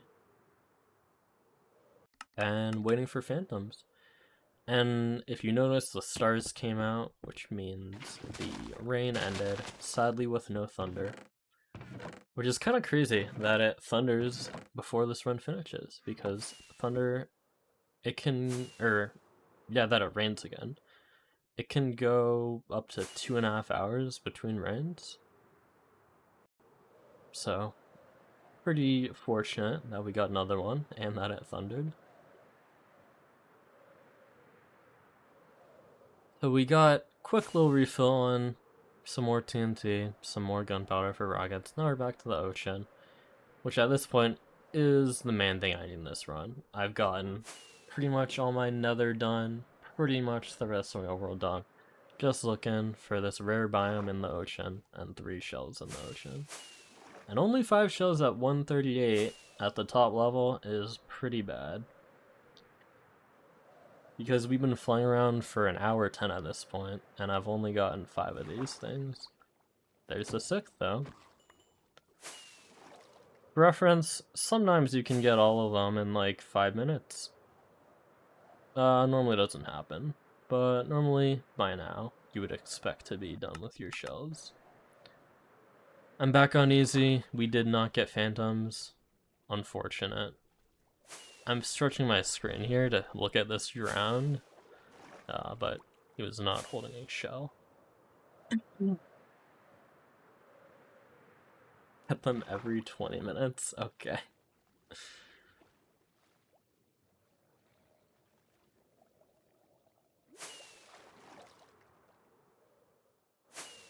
So, I think at this point I'm either completely done on gold or I need 8 more. Tracker says, well, it says 141. The crop says 41, but it doesn't take into account crafted gold blocks, and I have a good amount of those.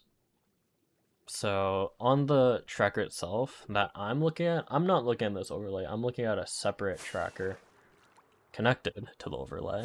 It says gold estimate. Oh, it does say gold estimate here too. So it's not actually. I'm basically done with gold, even though if it were cropped correctly, you would think I would be 23 off. Yeah, these shells are not ideal. But I can't complain. Personal best, and again, it's not even the pace lock of the run. Although, I do lose time to checking all these ruins. Okay, so this, I'm done with gold. If you do the math, 2 stacks and 34 is 2 below, and I have other minerals. You don't actually need only gold, or any gold at all. You can use a lot of different minerals for the purpose of, you know, collecting all these blocks. But gold is easy, so we use gold. But you can use netherite blocks, emerald blocks, iron blocks, diamond blocks.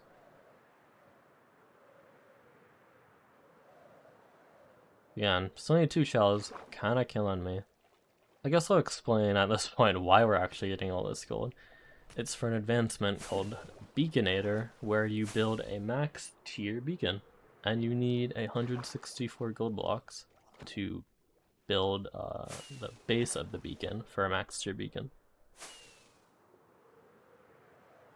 Why not build an iron farm? It's not worth it at the top level. Won't get you that much, and you're also overlapping getting gold with other things. But building an iron farm for blocks, I don't know, some people have tinkered with it. I think this is my last time on this run, so at this point, I'm pretty much at my 2 stacks that I'm happy with. So I don't have a huge reason to get more. Yeah, a stack and 58.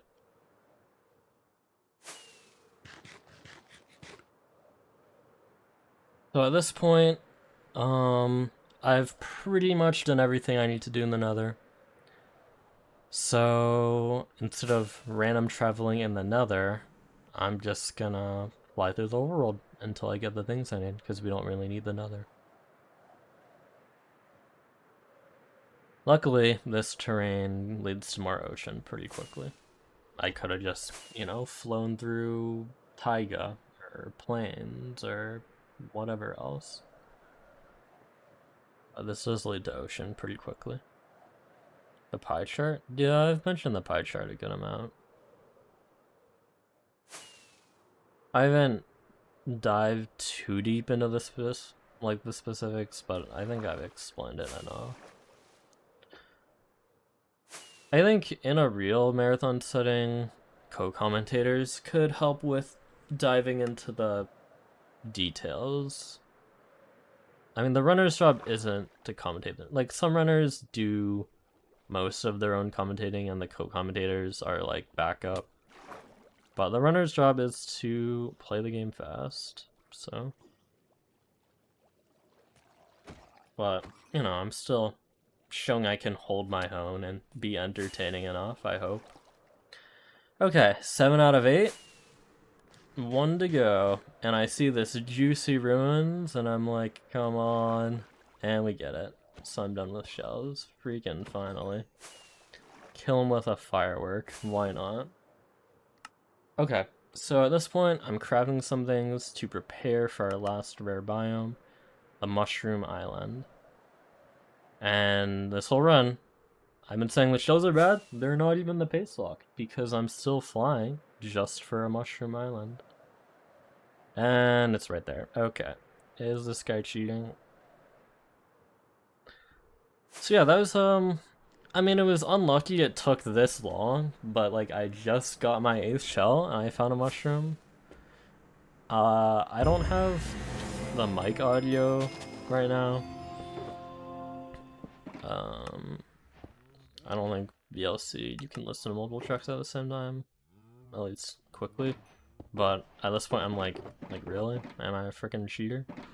So we got adventuring time. We found every biome. I also did the lodestone advancement. I'm crafting some extra resources right now for the endgame. So this has pretty much been the mid game of this run. And I'm checking my tracker right now just to make sure I haven't missed any miscellaneous stuff before we transition to the last part of the run.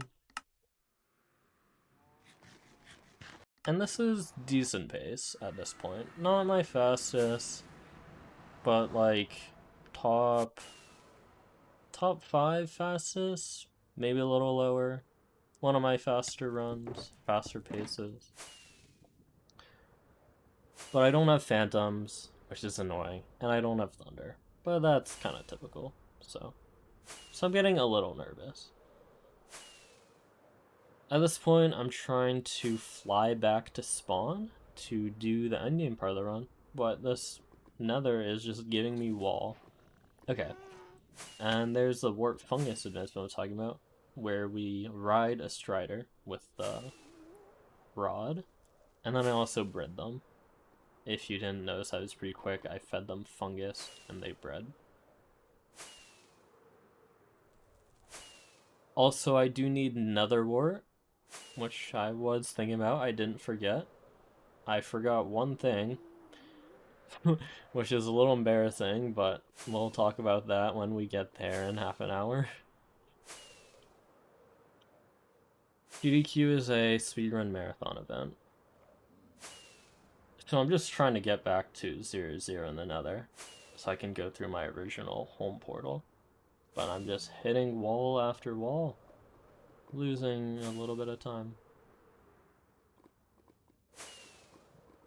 This is kind of risky. I try to fly through this under thing, but I decide it's closed off and not worth it. And I try to go around, but it's more wall, so I just have to go back. I don't know. This is just unlucky that this is so closed off, so I have to just dig through for a little bit. So I need nether wart from Nether Fortress. I do know the coordinates of my original any percent Nether Fortress, so my plan is go there.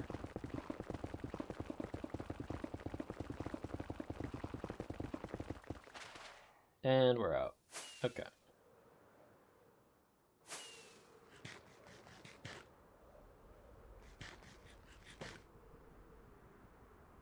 And there's my 100% fortress. I'm gonna get the nether wart, and I'm gonna get some soul sand. I only need 3, so I throw out the wart. Okay. So remember, I need phantoms. I can only get phantoms at night. It turns night at 1:50. So I'm gonna arrive a little before phantoms can spawn. So I'm keeping that in mind.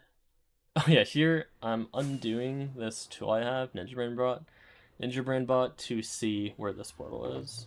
And it's right here. Hi Marco. 216.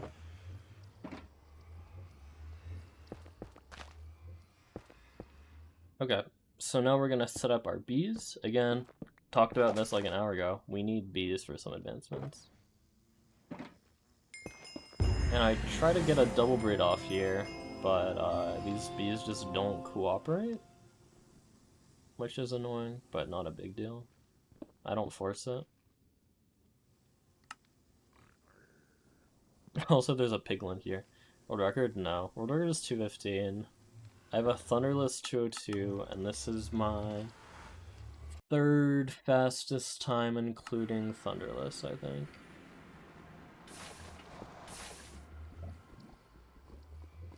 I have a 202... No, this is my 4th. I have a 202 Thunderless, 210 Thunderless, 215 Thunderless, and this is a 216. So we're prepping for endgame. This is officially the endgame portion of the run. I'm getting some extra obsidian for traveling, and I also trap the bees in the Nether instead of the Overworld, which is really funny. Basically, it doesn't rain in the Nether, and it also isn't night in the Nether, and bees don't do their job if it is raining or night. So if we put them in the Nether, and then load the Nether with this contraption here, they will forever work. And ignore the fact that I'm punching this cat. Smile.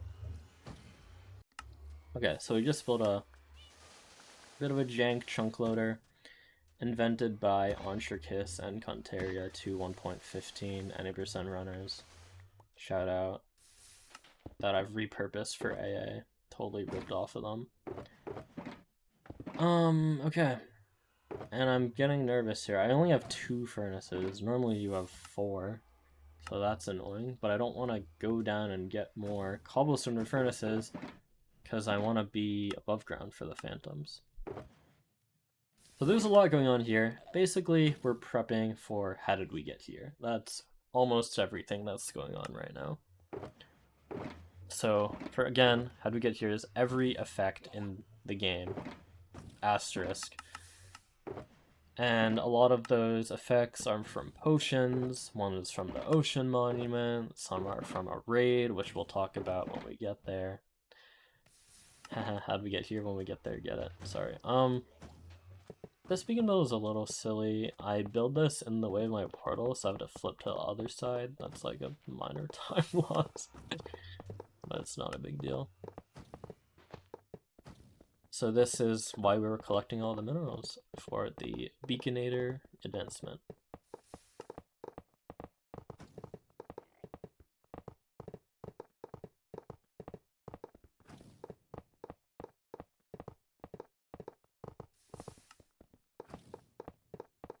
Okay, beacon done.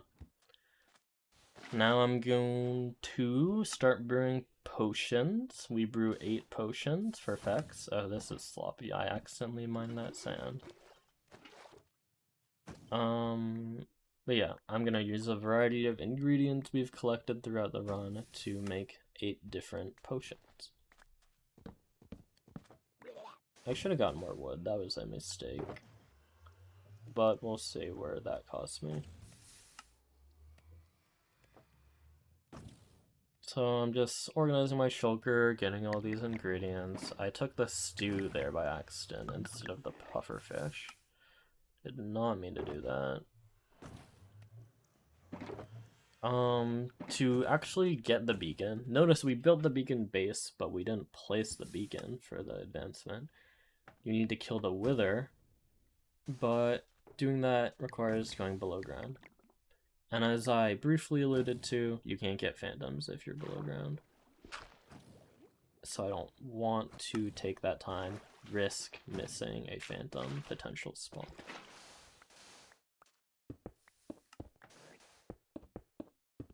Okay, so here's what these 8 shells were for a conduit block, which is 8 shells on a heart of the sea.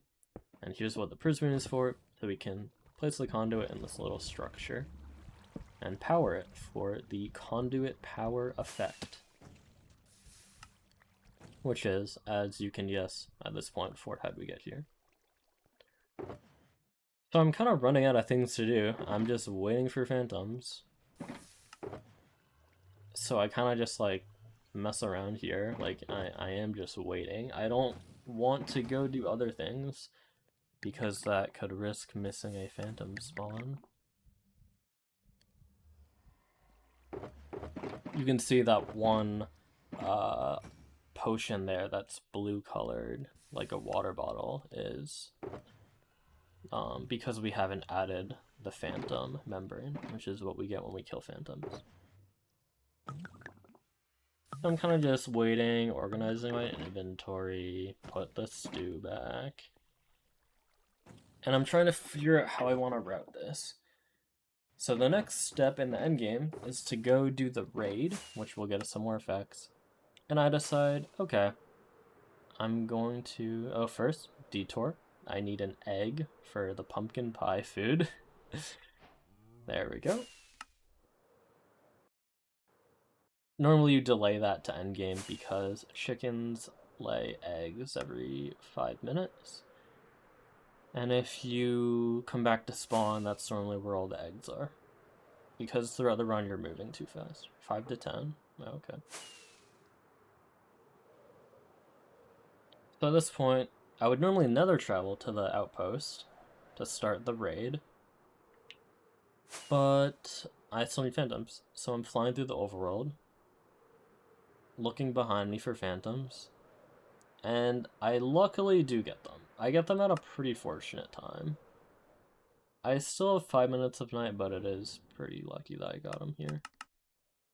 Or a little less than 5 minutes. Because doing the raid while win randoms can get very messy. But I finally get them, and I'm going to do an advancement where I kill 2 phantoms with an arrow. Called 2 birds, 1 arrow. I finally get the membrane, but I need to remember to put it in the brewing sand. I also need to remember that now I can finally go ahead and kill the wither. So I need to do that at some point. And the ordering is a little off. Normally you would do that, you know, because you would have phantoms earlier, but you don't always get them earlier. So I'm doing a raid where you get the bad omen effect and then travel to a village. This village, the Savannah one, looks pretty bad though. It's hilly and not great. So I traveled to this better desert village, and you'll see why this village is better in a couple seconds. So I enter on easy difficulty because we need to be a minimum of easy, enter on normal difficulty. We need to have at least normal difficulty for the 5th wave of the raid to get a specific mob we need to kill. But then as soon as you toggle the raid, you can switch back. Okay, so now, the Savannah Village is bad because it's hilly, and that means the mobs don't spawn in a consistent location. The Desert Village is much flatter, and there's better terrain. So bam, we get a consistent spot for the raids to spawn, and I can instantly kill all of them with a TNT. This is called TNT Raid. Thanks, Fire. I believe this was invented by Leon. Unfortunately, I don't have enough blocks to fill this in, so I lose a little bit of damage there. That was a little sloppy. But it's not too bad. And now at this point we have a pit, so I don't need that many blocks. I can just trust that the mobs are gonna spawn in this pit. And this was a pretty clean TNT raid. I'm pretty happy with this. Sometimes the mob where the raiders spawn can move around a lot. It gets very messy. But sometimes it's as easy as this. Okay, for the last wave, you'll notice I've been killing all the mobs instantly. For this last wave, I don't do that. Because of this guy, the Evoker, with all these fancy particles around him. He spawns mobs called Vexes, and if you kill him instantly, he can't spawn any. So, again, back to them, we need to kill everything. So I did a quick pause there, making sure I kill everyone. You can also see in the overlay, I only need the Wither kill left. And I can finish off these guys, and yeah, that's the raid. Then you get an advancement called Hero of the Village for heroically protecting all the villagers, and you get an effect for that, which is the little emerald icon in the top right. It's blocked by my timer. Okay, so now we're doing the thing where you get every effect. And one of these effects, if you remember, that we got like 3 minutes ago is Bad Omen, and now I need to go back and get it. I also didn't really touch on this. You need to kill a guy with a banner on his head to get Bad Omen.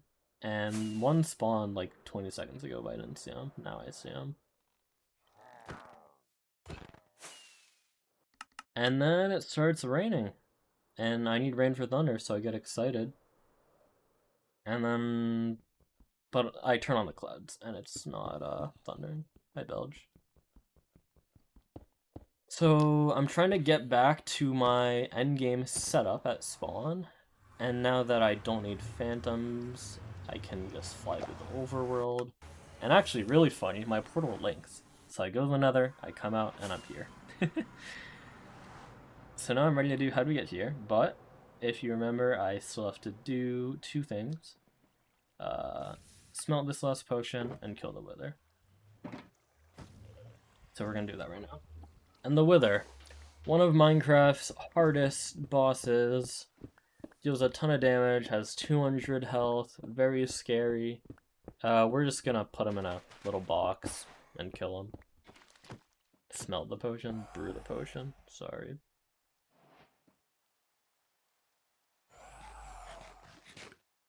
Yeah, I tried a little setup here. It was experimental. I don't know if it was worth it, but I built the Wither sideways.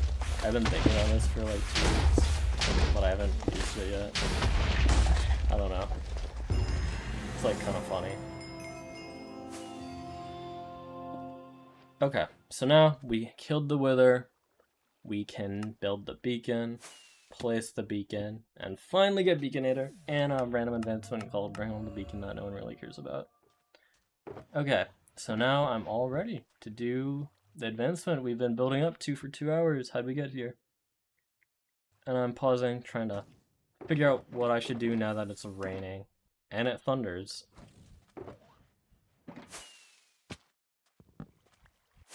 And I panic a little bit, because this hasn't happened in 2 months. And Also, I need a villager, but if I enter the village, I trigger another raid. So luckily this guy's on the outskirts. Misplay there. Hard to catch it if you're not like a watcher of these runs. I should have full slept there. Now I have to deal with nighttime mobs. Okay. So we got thunder. Now the run is actually like real. It can complete. I'm nervous.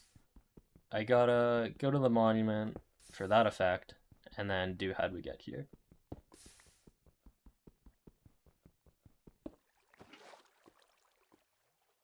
And I lowered my render distance here. I don't think it did anything because this is in spawn chunks, but I didn't want to trigger a raid, so that was my reasoning. Okay, so again, we're gonna nether travel to the ocean monument that I told you guys to remember, like, you know, an hour and a half ago. And we're gonna get the mining fatigue effect that I've been avoiding this entire run. I don't think I got it this run. Maybe once. Did I get mining fatigue? Maybe once. Maybe I didn't get it all. But we're finally gonna intentionally get it. And this can take up to a minute.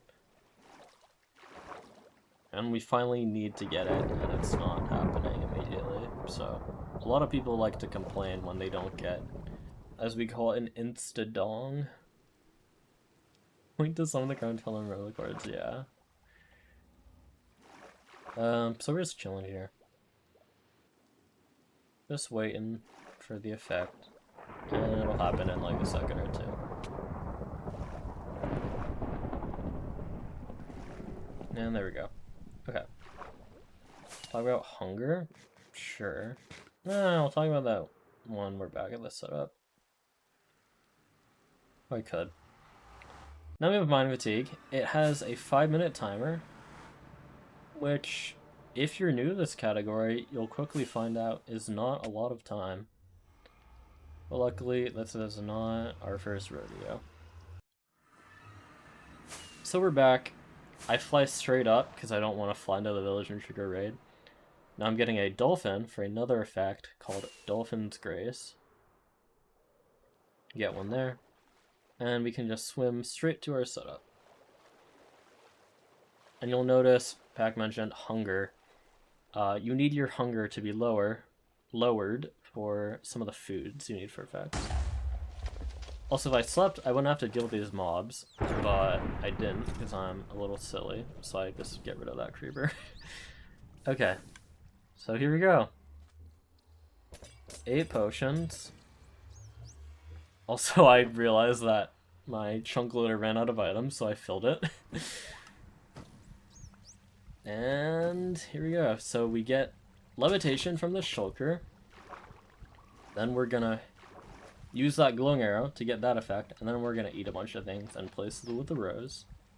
And right now we're just waiting for the shulker guy to shoot us. Okay, that effect, eat the pufferfish, eat the stew, eat the golden apple, and that's it.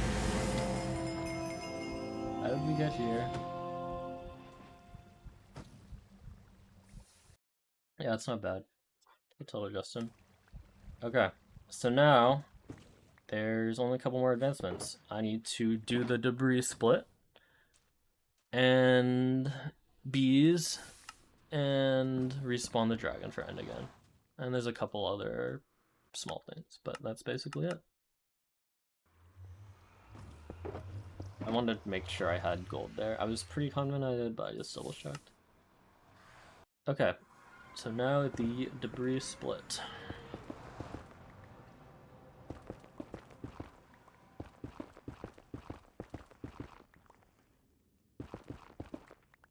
I could have floated around here instead of digging down, but I don't know. I just dig through this lava because my armor is good enough. Okay. So basically, I touched on it briefly like an hour ago. We need 20 debris because we got the lodestone, so that eliminates 4. We need whole netherite armor, and it's 4 ancient debris per armor piece. And then we need an extra 4 for a hoe, because that's an advancement. Netherite hoe. So I'm just gonna make long tunnels, and then blow up the tunnels, and try to get debris. And we're off to a pretty good start. I see 3 exposed veins here. Unfortunately, a lot of runs can die here, because you can blow up all your TNT and get 3 debris. You can get 0 debris.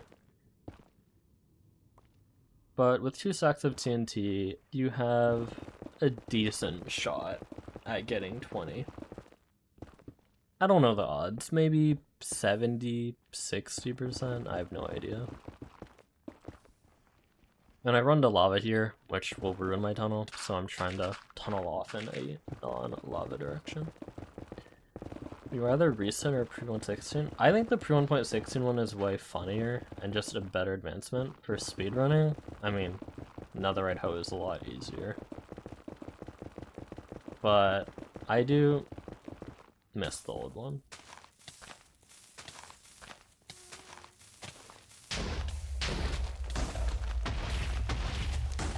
And again, decent time for donations. The split normally takes 5 to 10 minutes.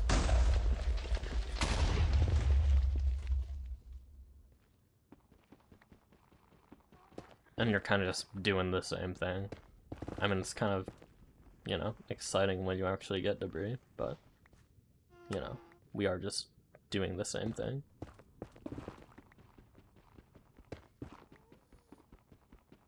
We're already at 10 though. Very strong start.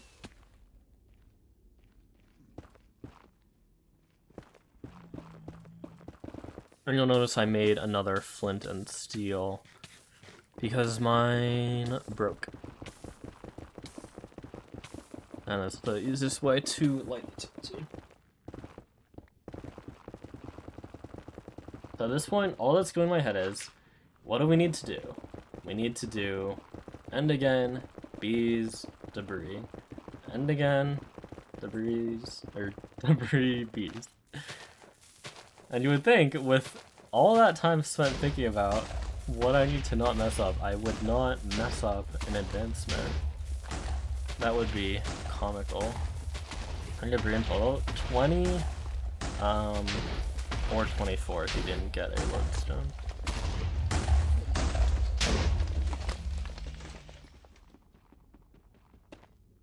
And this is a pretty good split so far. I'm already at 11.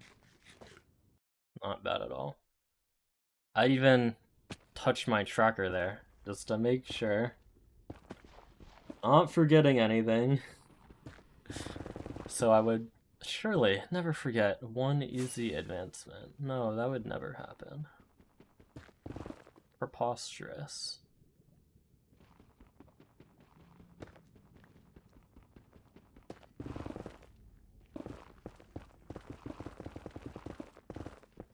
Okay, we're at 15, we need 5 more. I have a stack of TNT. Pretty good pace.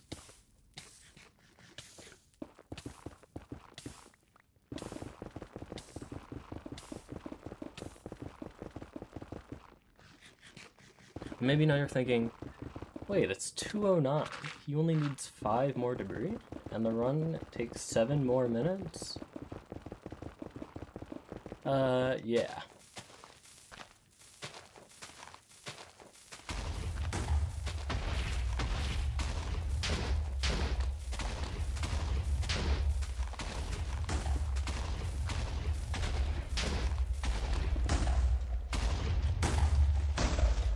Alright, hopefully this is our last tunnel. 5 to go. Oh, this tunnel sucks. And it sucks. Now this is what normally happens. It's okay, we got 39 more.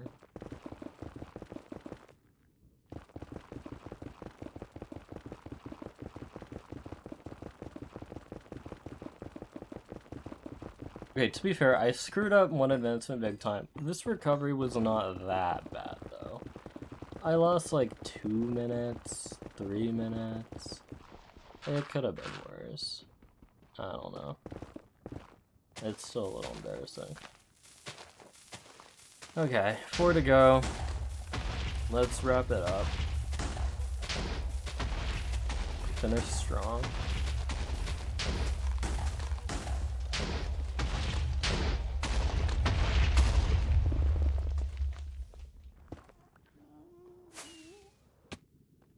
And there it is. The last 4 on my screen. And you might be thinking, 5 more minutes? How does this run take 5 more minutes to end? How peculiar. Surely we did not forget one simple advancement and throw it all away.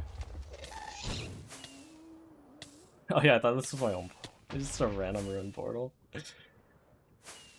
Okay, and then this is the biggest mistake of this entire run. I forget to get total B-location.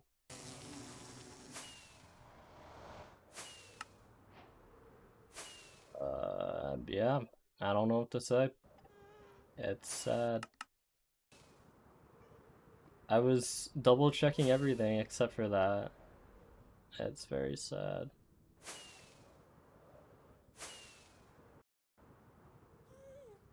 I don't know, I'm just used to having it in RSG by now. By like that point in the run.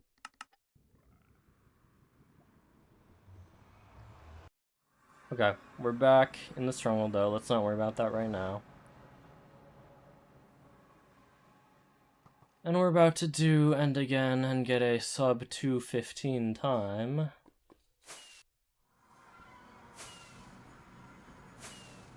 Yeah, this is not the best end of the run. I should have placed these furnaces second. I don't know. It takes 50 seconds. Like, I don't know. Okay, and I need 1 more pearl if you remember, because I got not the luckiest on Endermite. That guy doesn't drop. Or the drop burns, I don't know. And I don't have a boat. So I have to deal with these freaking Endermen teleporting everywhere. It's like, okay, I'll just kill one guy, I'll be fine, I have looting. And that guy doesn't drop, and that guy doesn't drop. And now we have to kill even more Endermen. There we go, finally. He drops 1 pearl. Okay, and now I can craft these, re-summon the dragon. And normally, if you have stuff to do after this, you throw all your stuff through, and then place the crystals. But I think I don't have anything else to do. So, yeah, I'm just doing my thing. And then the saddest pause of all time.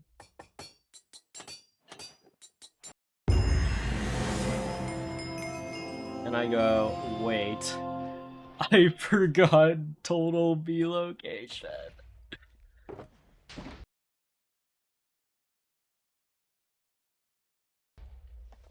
And I'm very sad. So this would have been a 213. Maybe a low 214. So we have to get back to our bees, and the only way to do that is to kill the dragon. So yeah, and I also didn't save a lot of string this run, so I only have 1 bed to kill the dragon with again. I'm in a 2-minute time loss, like, whatever, it happens. At least the run was not world record pace, or sub 210 pace for that matter.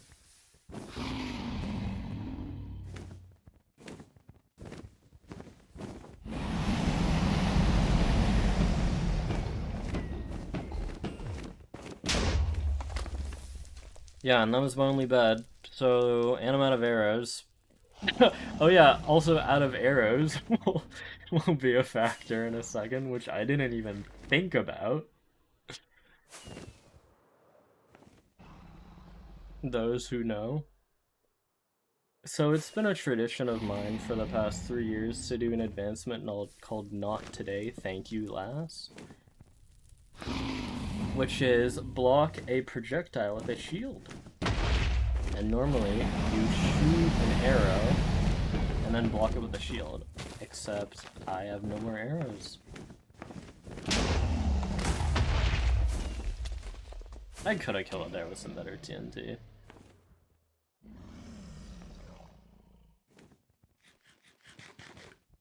It's okay though. A little 2-minute dragon fight for the fans. Can't believe that didn't kill the dragon either. Okay. And we're back.